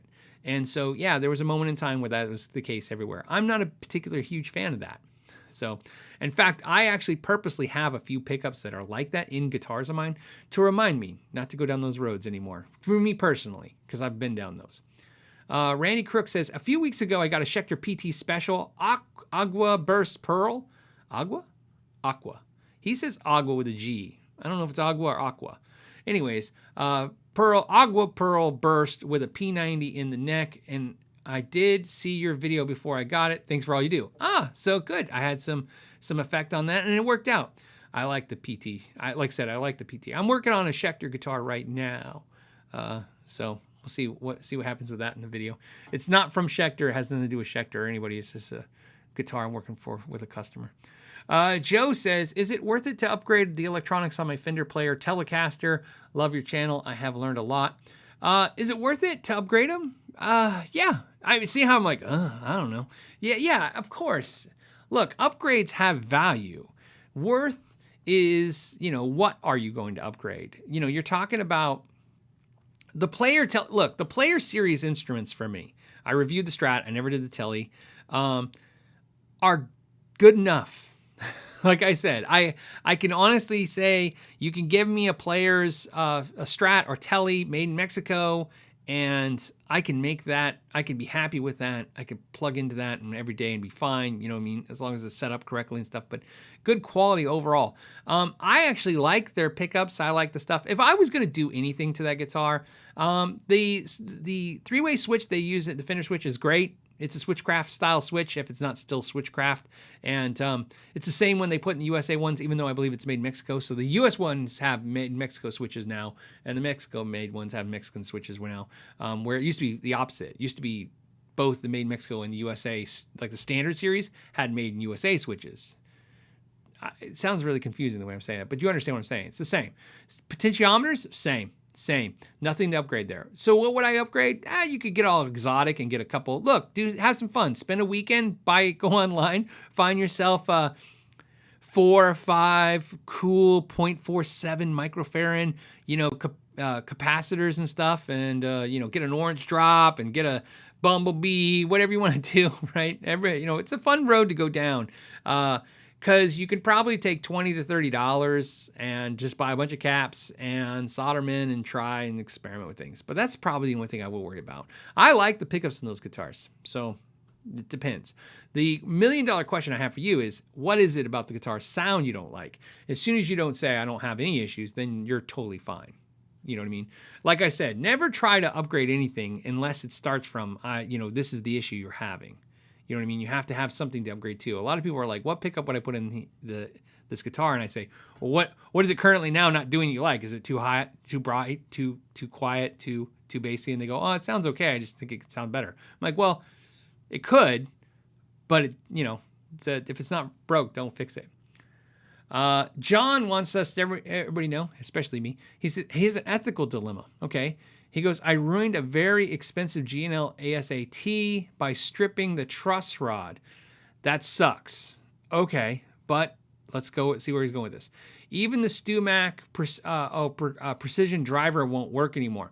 Okay, I probably can't donate this guitar, can I? Thanks, Phil. Well, you don't have to donate this guitar. Strip truss rod is not the end of a guitar's life. Like I said, very rare. We use the term broken truss rods a lot in this industry, and really very few truss rods break. They strip. That's what you do. Yeah, you strip them. First of all, I haven't seen it, but let's say you brought it to me. If you brought it to me, like somebody brought me a strip truss rod, well, I have you can get it from StewMac too. I have a tool that lets me get a hold of that truss rod and remove the end of the truss rod off. I know it's weird because you just don't see too many G&Ls. I haven't worked on a G&L. I mean, not seriously worked on them. I mean, I made an adjustment to a few here and there, and I have one here. I have one. I'm pointing at that one. Sorry, the green one. So I haven't had my hands in it. I couldn't tell you off the top of my head what truss rod is in it. But what's my point? My point is that you have a truss rod recovery tool that you can actually get it off, get that end off, and put a new end on it. Because most likely what you stripped isn't the important part. The important part is the actual rod itself and the threading on the rod. So the cap might have just been stripped out. So we can get that cap off and put a new cap on it, and you'll be fine. If this all sounds like, Greek to you, so to speak, you can take it to a qualified technician, luthier, and they should be able to fix this for you as well. The other thing you can do, now again, you're saying it's a G&L ASAT. You're not really saying if it's the USA one or the import one. Again, the price dictates how much time and money you want to put in this, but you can even reach out to G&L. I don't think they do services like that, but they might have the information you need on how to fix that. That's what I do a lot of times. If I can't fix it, I'll call the manufacturer and say, here's my issue. What can I solve with this? How can I do this? And they'll say, oh, well, here at the factory, we have a tool for that, and this is what it is. And then sometimes I've actually done that, recreated a tool that a factory told me they had, because they told me, like, we made it out of a curtain rod and like duct tape. I'm like, oh, well, I'll just do that too. But yeah, it can be fixed. Based on what you're telling me here, it doesn't sound like the end of the journey of that guitar. So it can be fixed. So the question is, can you donate it? Of course you could donate it. And is it ethical? Well, I mean, it's gonna, it's gonna start playing like crap, and right? So it's not that it's unethical, because you're just donating it, as long, especially if you disclose it, like, hey, you got to donate and fix it. But something else to think about is sometimes you can get somebody to fix it if you're donating it. I've done that. Even on this channel, you see me do it a couple times, and I do it off the channel too, where somebody says, hey, I'm going to donate this to, the Boys and Girls Club, or I'm doing this, and would you, and I donate my services. I'll say, oh, okay, I'll fix up the guitar. I did it. Now granted, this is probably 6-7 years ago, because it was right before YouTube. I did a thing once where somebody wanted to donate like 8 guitars to a charity, and I agreed to basically go through all 8 guitars, set them up, and make sure they all play great for the charity. And that's when I donated my services and time. So that might be an effective way for you to get a great way to donate a great instrument, is try to find a local luthier who's willing to do it, to fix it, and then donate it. And that sometimes works. And if you can't find, and also don't be afraid to try to talk to a store owner or a manager of a local store, sometimes more so than the repair guy, because, some repair people are grumpy. So basically, if you talk to somebody at a store or something, maybe they were willing to pay the tech to do it for charity. Something like that. Let's see. Okay. The next one is from Robert M., who says, hey, Phil, I wanted a Gianod Rebel Gianod guitar. It's a guitar. Since I saw you discuss it on an older video, have you heard anything about how they play or feel?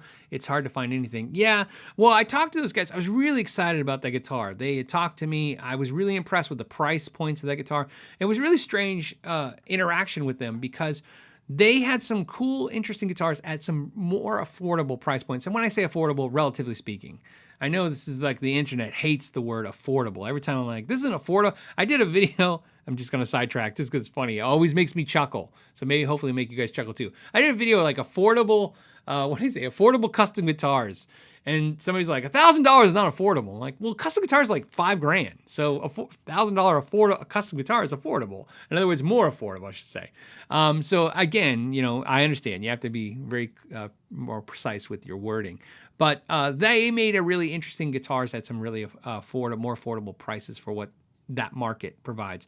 And they wanted to send one out, and then I said, okay, let's send out this, the $1,000-ish one. And they go, well, we don't want to send that one. We want to send a more expensive one because we want to really highlight what we can do here.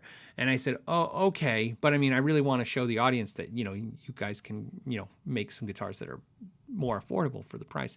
And I never heard from them again. And then I talked to them once again, and then it just flat out fluttered off again. So to answer your question, I don't have any information about that. So it was, I don't want to say this about them because it's like, again, I can't confirm this, but I will tell you what happened with that situation. That's important to know. It's not what they did. It's what I do now. I used to do this thing where I would discover a brand and I would talk to them and I would get excited like you guys get excited. And then I would discuss it with you on the podcast. I'd be like, oh, I'm talking to this brand. It's very cool. And I learned this a very hard way many times. So, I mean, I'd love to say like I learned it and then I learned from it. I didn't. I kept doing it over and over again. I would bring up a brand I was talking with you guys on the podcast. And then I didn't realize that apparently talking about stuff, you guys would Google it and then you guys would go, oh, let's give it a shot, and you'd buy it. And they're a brand I suspect this happened to, which is I discussed them on the podcast. I discussed them in a video series where I was talking about brands. And then a lot of the viewers bought the guitars and then they didn't need me anymore because they sold a bunch of guitars off those videos. And so I've learned now I need to get the guitars in hand first. And it's not about anything. It's not about I don't get a guitar now because it's not the point. The point was that I realize now a lot of companies really just want a video out of you. They just want the mention. They want the word. They want you to talk about them. And once you do that, you're kind of like, that's, it's, what's the saying? Don't buy the cow if the milk's for free. I've had that happen so many times. And again, I'm not accusing them of that. I want to be very clear. What I want to be clear about is that interaction with them is the reason why I don't do that anymore. So that's what happened with them. I am dealing with a new company now that is also in Italy that is also very good, and I have not talked about because of that reason. We're going to have a guitar on the channel, and then I'll be able to go through it and actually talk about it with you guys instead of just mention the brand and stuff. So.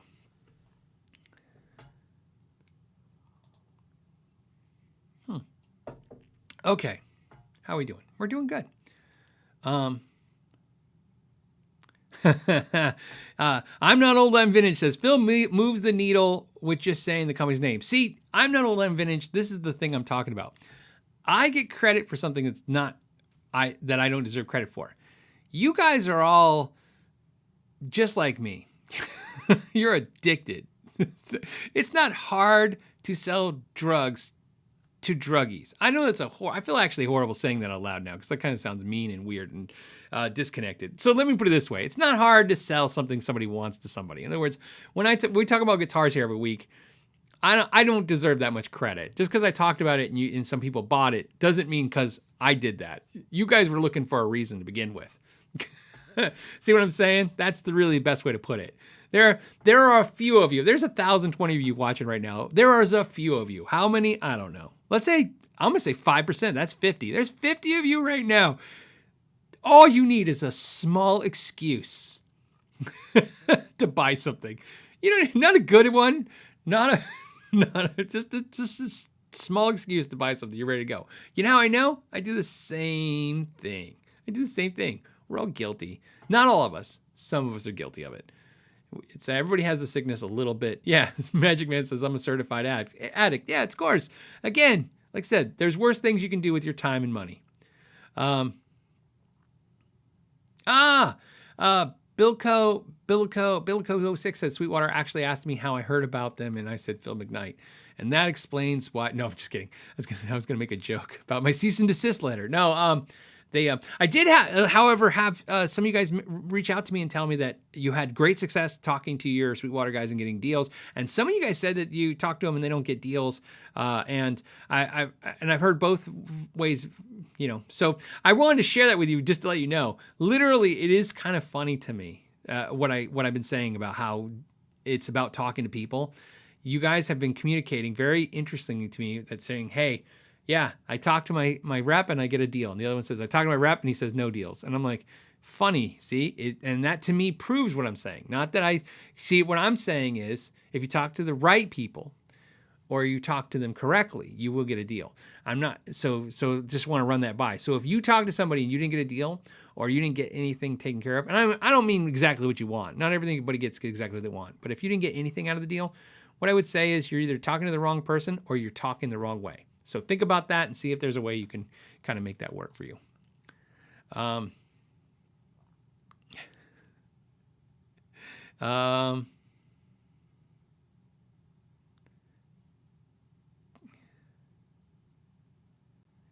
I'm sorry. Just this is what I'm saying. Sometimes I'm reading and I can go a long time reading the comments and not getting anything. Okay, we have Ishinari Kid. Ishinari Kid says, do you think the success of the 594 has pushed PRS to move to be more vintage focused? Oh, that's an interesting question.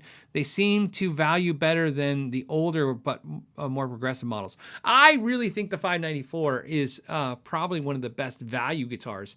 Anybody looking at 594, I bought a 594, so that's what I'm telling you. I bought a 594 and I sold it because it was heavy, and I didn't like how heavy it was. And I sold it for good money. I sold it for more than I paid for it. So, you know, that's always a great thing to be able to do. And I find the 594 is, I think it's because what it is not even that it's vintage. I think Fender was able to tap into the mystique. Look, there's a mystique to things. For sure. Gibson has it. Fender has it. Obviously Martin guitars have it.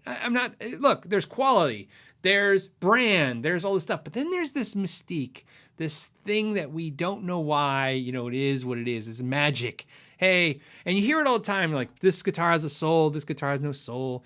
And I think PRS was able to really tap into the psyche of the guitar players with the 594, with that kind of mystique. It's all this, what are these pickups about? What is this guitar about? And they kind of dive into that and give you a little bit of that Gibson kind of like thing. So I think that's part of it. I think that's part of it for sure. But even I, like I said, I think about like the 594 thin line keeps coming up, but I'm on a different thing right now. I got another guitar in my sights for PRS, and it's an S2 style guitar that I'm working on. Yeah, so I think that's why it's a better value. I think it's because you got players that want it because it's unique and it's different, and even though unique being it's just a Gibson, so I don't know. I think it's because there's a lot of players that really appreciate what PRS does for quality. I think they, they do some really interesting quality things. They do some stuff, and it's just sometimes people are like, yeah, I just don't like the way they sound or they feel or whatever. So it makes sense. Like, it's like the John Mayer Strat. Call it the Silver Sky Strat. Anyways, the John Mayer Strat. It's the same concept, right? Give me a Strat at PRS quality. That seems really an exciting thing to have. I think that's when I think of the Silver Sky. That's what I think of. It's just a Strat, but it's PRS quality. And so if you like PRS quality, now you get something you really more interested in if you're into Strats or Les Pauls. Jeff says, hey, Phil, looking to get a Tone Master Deluxe reverb and wondering if you still enjoy yours versus your tube one. I don't have mine anymore, so I sold it. And so I'll explain why I sold it, because obviously I bought it to make the video. And I really liked it. Like I said in the video, I really liked it. And I sold it. Here's the answer. Ready? Because, just being a jerk, dramatic pause. I sold it because I took my finger and I ran across the top of it and my finger was tan. So for the record, this is pink now. So it was tan. In other words, there was a layer of dust on it. And it was just sitting, not getting used. And in my head, I had it all like, oh, I'm going to use it to practice. And look, some people said it in the comments in the video. They're like, this is for a gigging musician. Look, it's for a musician who doesn't want to break their back. That's what it's really for. Somebody wants to take something that's very light to a show.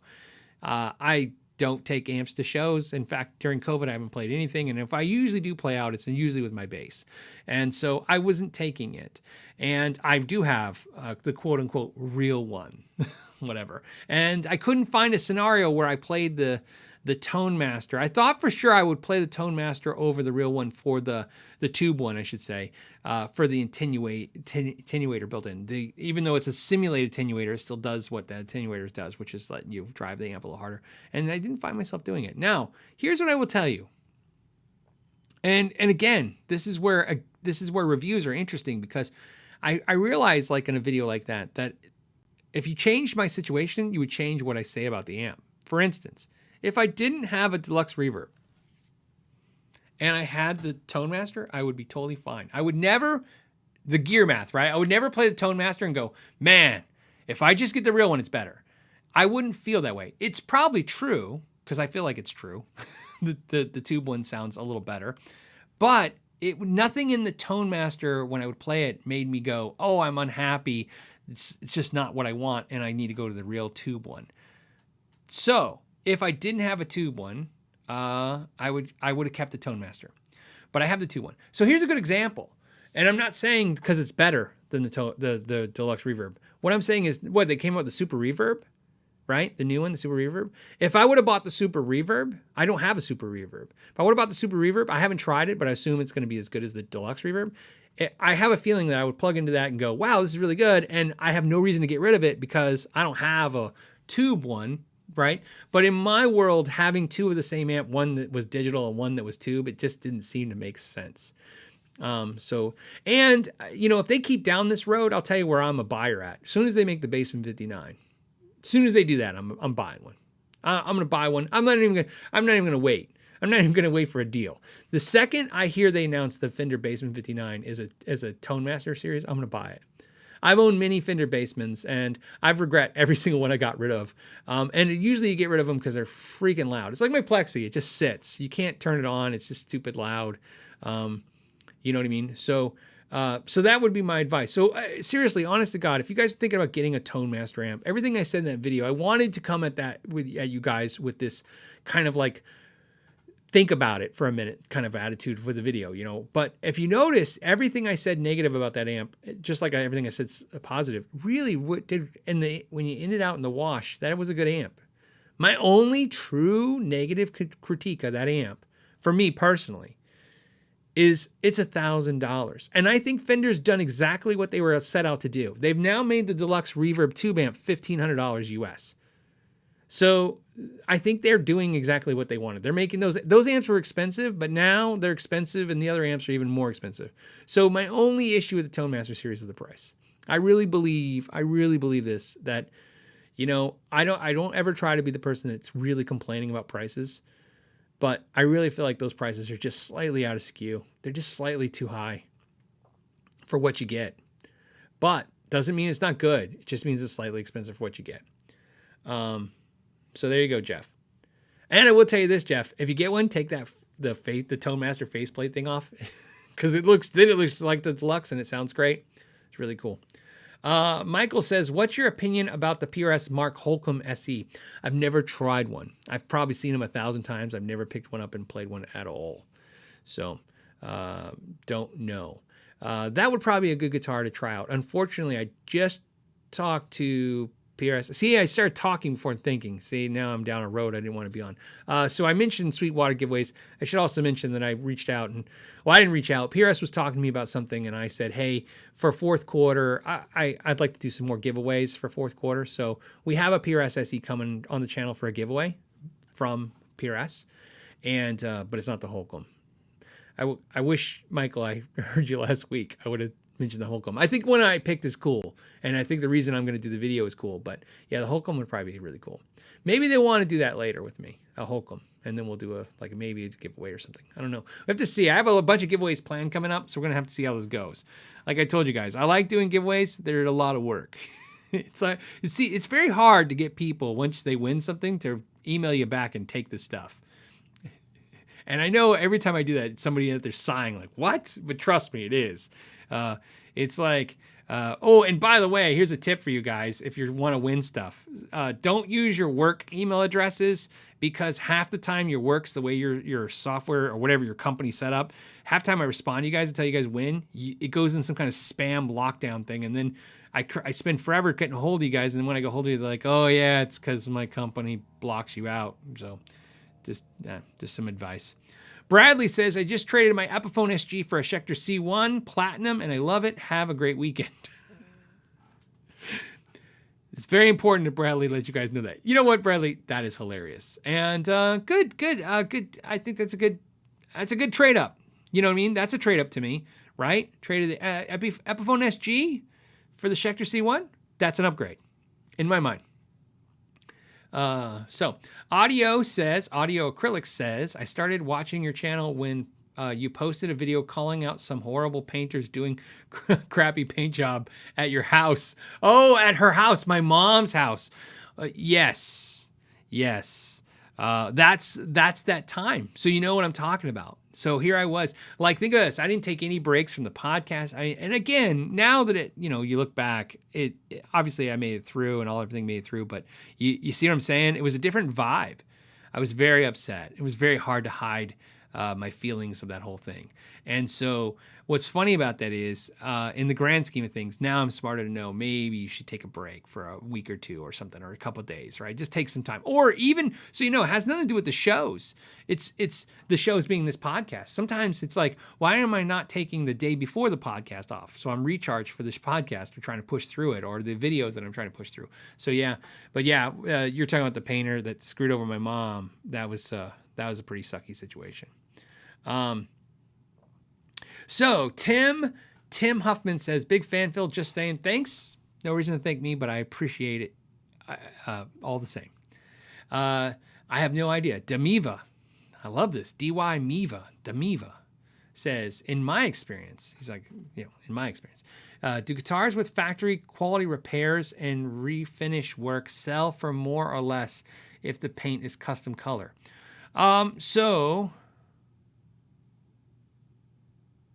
Okay, so I'm boiling down this question down to, you're saying a guitar that has factory quality repairs and refinish work. So basically not done by the factory, but the quality is of that par. It does not help the guitar. It hurts the guitar for sure. Look, absolutely. I've said this before. I have a Nuno In4. This is the best way to explain what I'm about to tell you. I have a Nuno In4. This guitar was, the story of this Nuno In4 was, it was a limited edition guitar called the RAP, which stands for Randall Amplifier Project, RAP.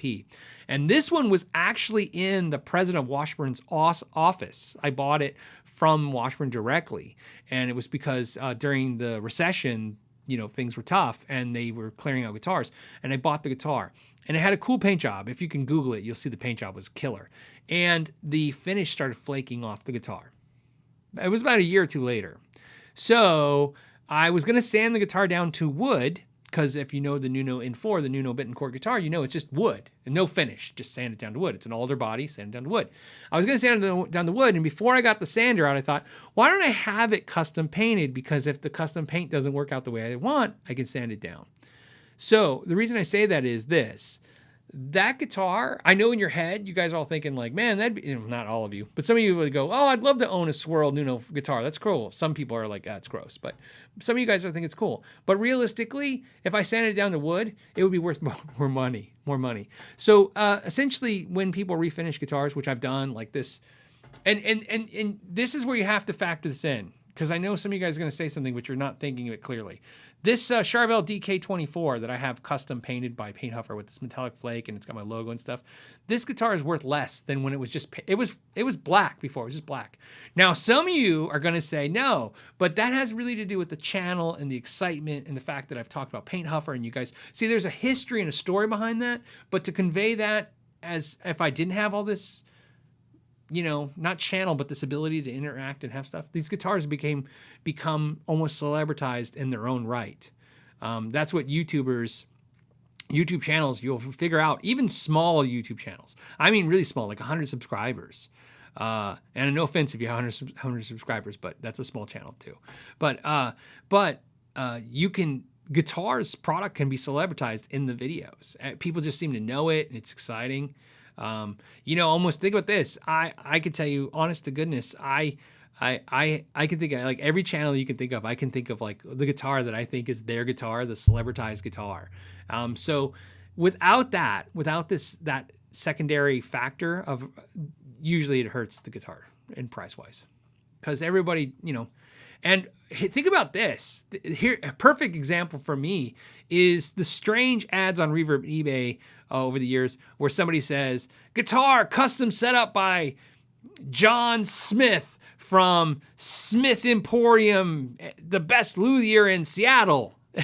And you're like, I don't know this jackass. It's not a slam again, and it's a made up person. So if there is a real person like that, I swear to God, I just made up all that stuff. I try to be as generic as possible with the name and the company. But my point is, every time somebody tells me, or somebody puts those in the ads, painted by, Sarah Daverson from Daverson's Paint Jobs, right? You're like, oh, she only paints 6 guitars a year. You're like, I don't know who this person is. And it has no value to me. So like I said, that's why I'm saying about the secondary nature of it. You'd have to know who did the work, and you'd have to value the work to some degree. Like here's a good example. I actually have a fantastic example, even better than my Nuno one. If you put out a Friedman amplifier, small box 50, and said, hey, small box 50, modified by my guitar local tech who's amazing and everybody loves him in town, you'd be like, I don't want that amp. But if it said Dave Freeman himself modded the amp and signed it and wrote a letter saying what he did to it, that would have value to somebody. But sadly enough, it wouldn't really add a whole lot of value to the amp. It might make the amp as valuable as another amp that's not modded, maybe a little bit more, but in most cases, it's probably not going to add value. And that's Dave Freeman himself doing it. And that happens a lot.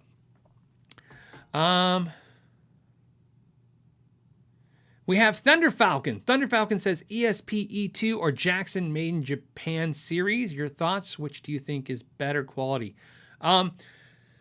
I have not tried any of the new Made in Japan Jackson guitars, so we have to exclude those from whatever you're asking me. I have not tried them. I know nothing about them other than the fact that they're like 4 times more expensive than they used to be when they were the Made in Jackson series. I like Made in Japan Jackson series guitars, and I really liked them, especially when they were $300 and you can find them all day long for $300 to $500 everywhere. They have definitely, like everything else, this slowly boiled up in the pricing to the point where you can find them still sometimes a good deal, $600-700, but everybody's trying to get $1,000 for them now. I'm not sure what they're worth. I know what they're worth to me. They're worth $600-700 to me, tops.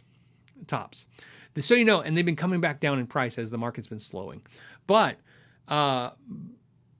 the reason I say that is this. You have to take this. The question is so hard to answer for 2 reasons. One, I like the ESP E2s that I've played more than the Jackson Made in Japans in quality-wise. Quality on the E2s has been flawless, perfect. I haven't picked up one yet that hasn't rung true as a perfect guitar. However, they are not in the same price point as that Made in Japan Jackson series guitars that I'm talking about, which is the older series. On average, I would say you would expect to pay half as much for the Made in Japan Jackson series guitars. So that's not an apples to apples comparison. I mean, I understand we're talking the same kind of manufacturing process, but it's not the same. I can pick up a Made in Japan Jackson guitar for $1,000. I cannot pick up a Made in Japan ESP E2 for $1,000 on average. Usually you're going to pay a little bit more, at least $1,500. But I like the ESP E2s. And so the second part of your question, which you didn't ask, is would I pay more for an ESP E2 than the Made in Japan Jackson? I would pay more for them. So me personally, I just like them more, quality wise. Courier 11 second. Does that mean you get somewhere in 11? Hey Phil, I just wanted to wish you a good weekend. Have a question that is maybe better off stream. Is it okay to email you? Yeah, I mean, you can email me. That's the problem. You know, people randomly grab my attention with the emails and stuff. I mean, I get to as many as I can. You can always do that too. If you put that, you know, obviously that, you know, hey, ask question, put in the subject the thing that you want me to know. Like, hey, ask question at the you know, live show and stuff, and I'll grab it and I'll take a look and I'll do what I can. I always try to respond as many as I can. Like I said, a lot of you guys, I've told you this over and over again, no one listens. If you send me 3 paragraphs in an email, it's never going to get answered. Even when I try, I'll sit and I just sit with a nice cup of coffee and try to get through. And I always think of to me, it's a test. I will answer emails like you take tests. I get through all the easy questions as fast as I can and then go back to the hard ones. The problem is it's a test that never ends for me. So it's just, I get through all these ones. You guys watching this know, if you send me a question like, hey, Phil, and you can get it down to 2 sentences, which I know is very tough, but it's something that I can read and I can answer with like on my phone. I answer a lot of things on my phone. I'll do it absolutely that way. But if you're, and if you definitely don't want me to answer a question when you email, start a question. And again, no offense to anyone who's done this, because again, there's nothing wrong with doing this way, except for, like I said, I'll make you aware of the time frame. Don't start with 3 easy questions first. As soon as I see first, I'm never going to read the rest, because I start reading it and then I'm like, yeah, because I feel weird answering 1 of the 3. And I'm like, I'm not answering all 3, whatever you're asking me. So they're like, first, here's the thing on this. And the second part of this is, and the third part I was thinking was this. And I'm like, I understand where you guys come from. Look, and again, it's just a time frame thing. I wish I was more successful in the idea that I had, you know, people to delegate more stuff to. I would just answer the emails. Like I said, Chuck Surak will answer emails. Think of this. The guy who's a billionaire that runs Sweetwater will answer emails faster and better than me because he's got people running it, you know, his company, so he can answer the emails. I wish I could kind of do that too. If I had somebody, I guess, doing all my editing and all the other stuff and fixing guitars, I would be answering more emails. But so like I said, I do as much as I can. But like I said, if you really need my attention, if it's important to you to get my attention on an email, just make sure it's short, because I'll always start off a short response. Or at least I'll try. Yeah, and I have, Andrew says, I get an email at work every 3 seconds. I know the feeling. It depends, right? Like I said, I wish it was more stable. You know what I mean? So I could rely on it. I mean, I can literally, on a live show like this, I could get 50 emails during a live show. I can get 2. You know what I mean? I don't think I get much more than 50. But dude, that's like 1 every 2 minutes. Like, it's just crazy. What are you going to do? 50? Each email takes you at least 1 minute. Which it doesn't. It takes at least 5 minutes if you think about it once you read them and respond. There's no way to get through that. Okay. I just want to refresh this and let everybody know that the last super chat is Jim. So Richard says, and then we'll go to non-super chats. Richard says, I need a new nut on my Les Paul Custom, bone or tusk. Which would you prefer? I prefer bone. I like tusk just fine. Just like Gibson will use nylon ones as well. I like those just fine. Like I said, I like bone. I don't know what it is. I used to always like graphite. I was always like, probably if you go back far enough in the podcast, you probably hear me answering graphite a lot, which tusk is essentially a different material. It's like corian. It's going to give you, tusk with a Q. No elephants hurt doing this. Tusk with a Q comes from the same company, and it's different material, but it achieves the same thing. It's very hard, very dense, and self-lubricates. And there's nothing wrong with it. Highly recommend it. You get Taylors, they have tusk. I mean, like I said, I would never remove a tusk nut off any one of my guitars to put a bone nut on there. Just like graphite. I would never remove a graphite nut to put a bone nut on there. But if I have no nut on the guitar and I'm putting the nut on for the first time, a bone is one of the things I grab for first. I like working with it. That's part of that. You have to think about that too. I like working with bone. I don't know what it is. A little bit is Neil Moser. If you guys know Moser guitars, Neil Moser was showing me some stuff on bone. He gave me some crazy cow bone that he dried, and it was just, I don't know what it is. I started working with it more, and I'm like, it is kind of fun to work with. I used to hate it because it smells like you go into the dentist and they're drilling your teeth. That smell is just horrible. But after a while, I don't care about the smell. I like the way it works, the way I like working on it. So that's part of that for me. Sound-wise, I would never put money on the table that I could hear a difference. Like if you guys said, oh yeah, I put a bone nut in a guitar and then a tusk nut, and then tell me which one, I couldn't tell you. I could barely tell you the difference between the bone and the brass nut. You know what I mean? There's maybe a little bit more high-end ping sound off the brass, but a lot of that's just, it's brass and it's in your head that it does that. But like I said, I like brass, I like bone, I like graphite, I like tusk for materials on a nut. The harder the material, the better for me, because of the fact that, like I said, it wears a little harder to wear. It stays in tune better because it's, again, the string has less time, less likely to bind in it, cut into it. So something like that. But back to your question, which is back to the Les Paul Custom, I would probably do bone. Because it's just, to me, it's another thing too I like. If you do a vintage style guitar, do a vintage type material like bone. Jim Hathaway says, Phil, thoughts on the new Magnatone amps? Oh, that's a really interesting question. Hold on. I'm about to get a panoramic stereo combo, wondering if dirt pedals going into the vibrato will sound good. Oh yeah.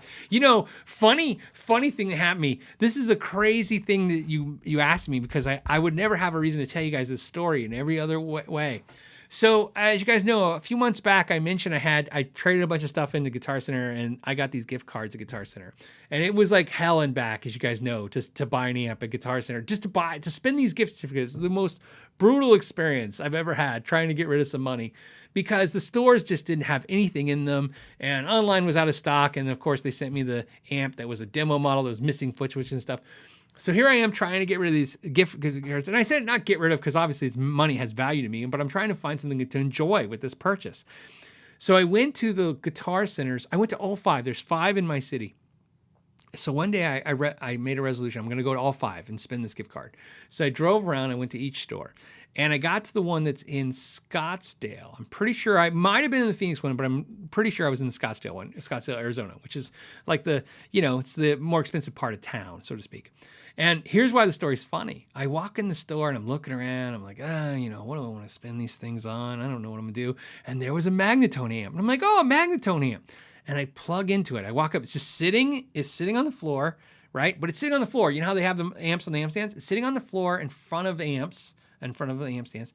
And there's a guitar there. So I pick up the guitar, and there's a cable sticking out of the Magnatone. I plug in the guitar, and I start playing the Magnatone. And I'm like, oh, man, this is just magic. It's a magic amplifier. Oh, it's magic.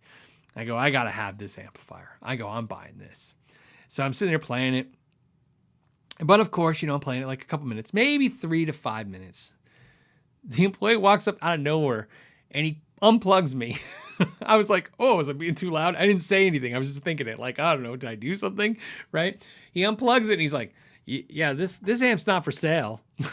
I'm like, it's not for sale. He's like, no, this is a customer's amp. He brought it in. He'd be really mad if he knew you were playing it.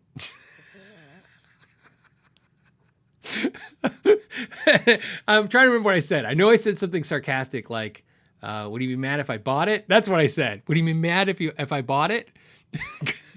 and then he walked away with the cable. It was the first look. I'm laughing. I know the guy was a dick. I was laughing because I was like the first time I've been scolded since I was like a child. I was like, huh. I'm like, I wonder why I can't spend these gift cards.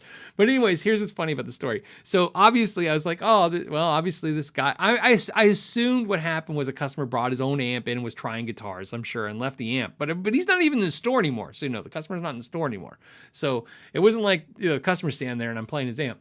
But the interesting was there was a pedal. I got to play it through it. It was a great amp. I loved it. I went home. And of course, Guitar Center doesn't even sell those amps. I looked online in Sweetwater. They were out of stock, of course, on every single Magnatone amp. I would have totally bought one that day. I was that jazzed for it. But of course, as time goes by and the feelings fade of buying one, I didn't buy one. But to answer your question, I loved it. It was a fantastic amplifier. And ironically, I thought it was going to be pretty expensive, when I was playing that one. But when I looked them online, they are expensive, but not as expensive as I thought. So the answer to your question is you should buy one. And just remember, one day you should let me play it and not scold me. But I just remember I remember thinking like, that was the weirdest thing. I've had so many experiences, but I've never had one where somebody just walked up, took the cable out and said, yeah, that amp's not for sale. All right. So no Magnatone for you is what Junk Food Zombie says. Oh, it was hilarious, right? I was like, oh, that was so funny. And here's what's really funny. The guy was really offended. You could tell. Like, so the employee seemed really upset that I'm somehow like violating this amplifier, doing whatever. I'm telling you, it was literally plugged into the wall. I didn't do anything. I didn't plug it in. It was plugged in the wall. It was sitting there. There was a cable in it. There's a cable plugged in already. All I had to do was grab a guitar off the wall and plug it in. So I was like, all right. So, all right. Chase Parker says, what amp am I talking about? A Magnatone amp. Fantastic amps. Tremolo on there is just amazing. Let's like I said, that was the last super chat. So I'm closing out the super chat. If you super chat, I'll try to grab it for next week. Let's finish up today and let's see anything else on the main page that you guys, anything exciting.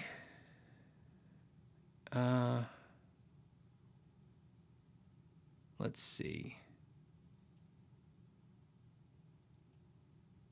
It'd be nice is if I wish they would timestamp these comments so I know when. David says it was his amp, perhaps. Nope, wasn't his amp. I thought that for a second too. I thought maybe he's the employee and brought his. It wasn't his amp. You could tell. He put it.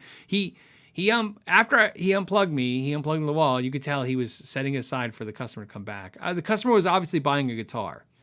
The Guitar Center that I was at, like I said, it's in the more expensive part of town, has like a private stock area and stuff. So I'm sure what was going on was the customer was trying out expensive guitar. Again, and I like I said, I was one of those things. Remember I was telling you guys I resolve, like I try not to get pissed off. So I didn't get pissed. I actually kind of said, I was sarcastic back, which he took well, which actually boded well for the entire situation. Like he didn't laugh or anything, but he didn't get like mad or irritated with me. So I don't have time in my life to be upset with people for stupid things. There's not enough time for that. Okay. All right, let's grab one last one. Floopity Doo says, what's up with the V? That's my Gibson V. It's in my collection video. It's a Gibson white V. I added the tremolo is the Duesenberg tremolo that was on the SG. So if you saw the video where I put it on the SG, I took it off the SG and I put it on the V because I wanted the Hendrix thing. That's what I like. I was like, I want a V. I want to be like Hendrix. You know, and I plugged it in and I play it. It's been downstairs this entire time, hanging next to the TV. And I brought upstairs to plug it into the Engl, and rock out. So there you go. That's up with that.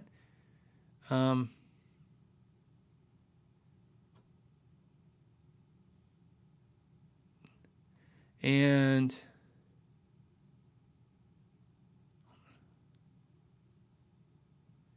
then Fast Eddie 333 says, what is it? It says, and this is our last one. It says, Phil, would you put an LSR nut on a Fender guitar? I would not. I've installed more of them than I've ever wanted to. That would actually fall into the question. Sometimes I've been asked, like, I've ever done repairs I didn't want to do. It's not that I don't want to do them. It's just I already know how they kind of end sometimes. You install an LSR nut on a Fender guitar, you can never go back. They sell a plastic shelf that goes on the guitar, and then you can install a regular standard nut back and take it back from the LSR roller nut kind of thing. But me personally, I like I said, when I talk about the zero, this is actually, I've spent as much time fixing LSR nuts as I have been installing them.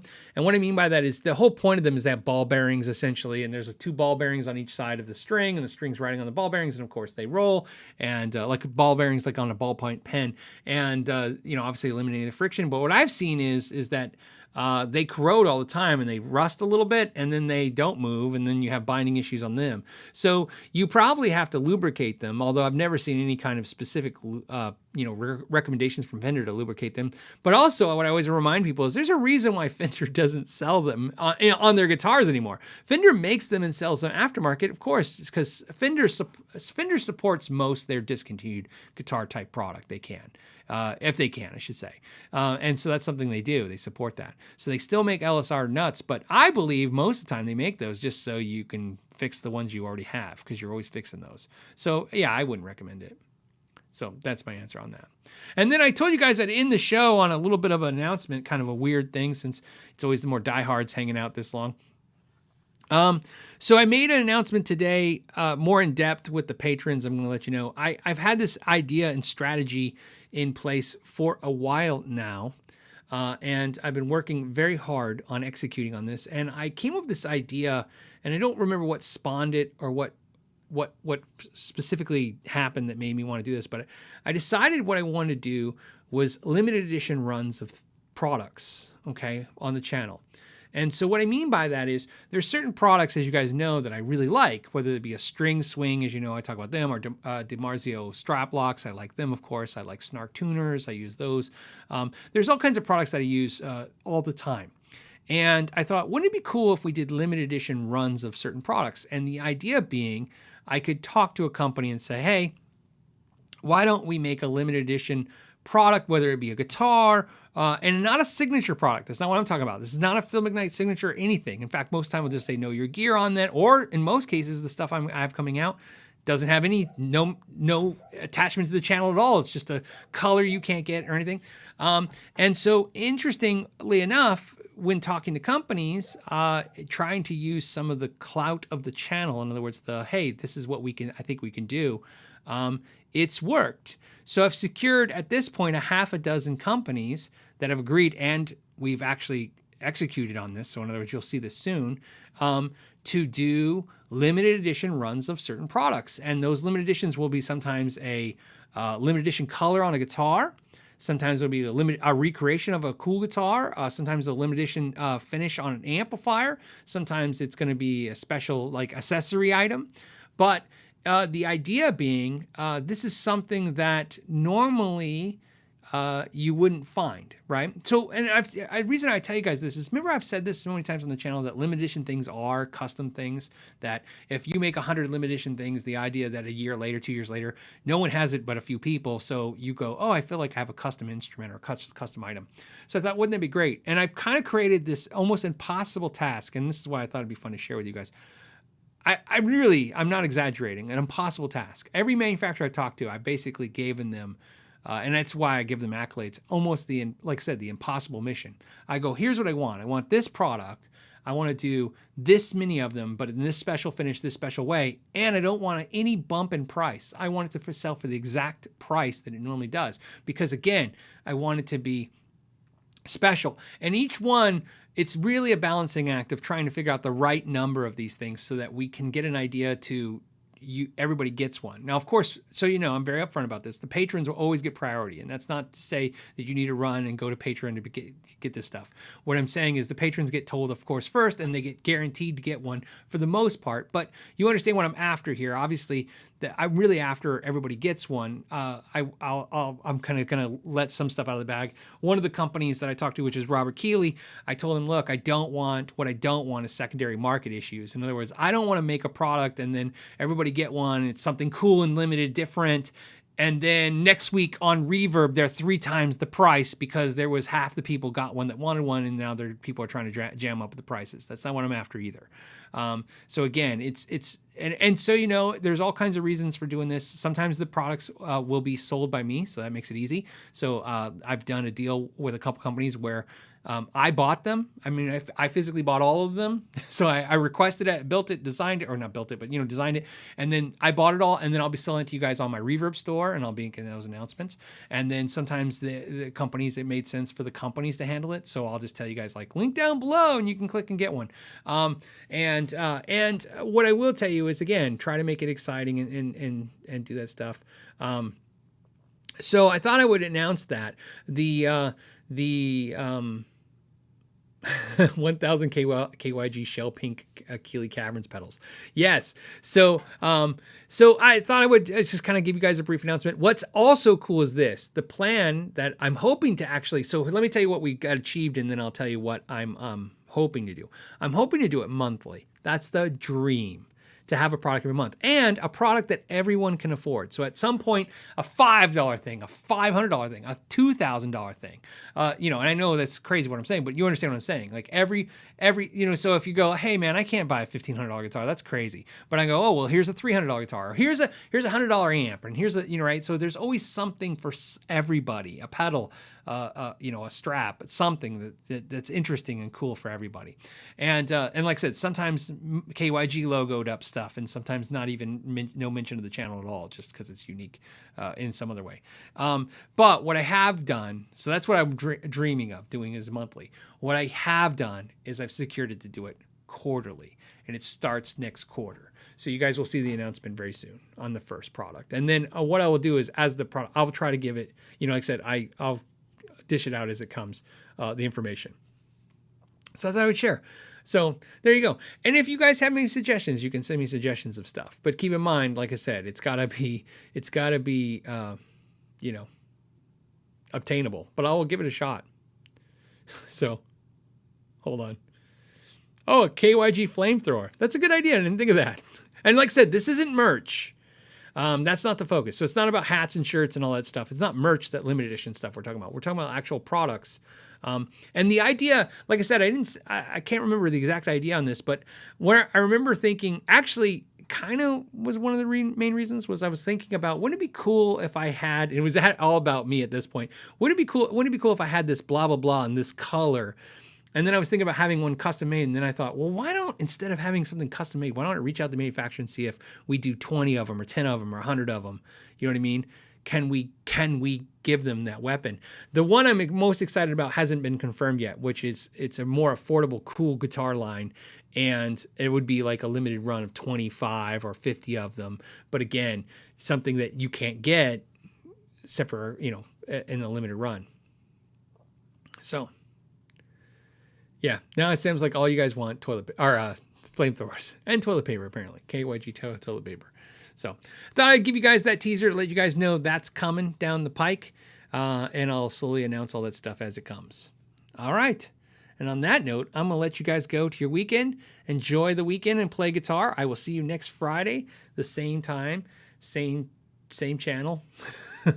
And until next week, you guys have a great weekend and know your gear.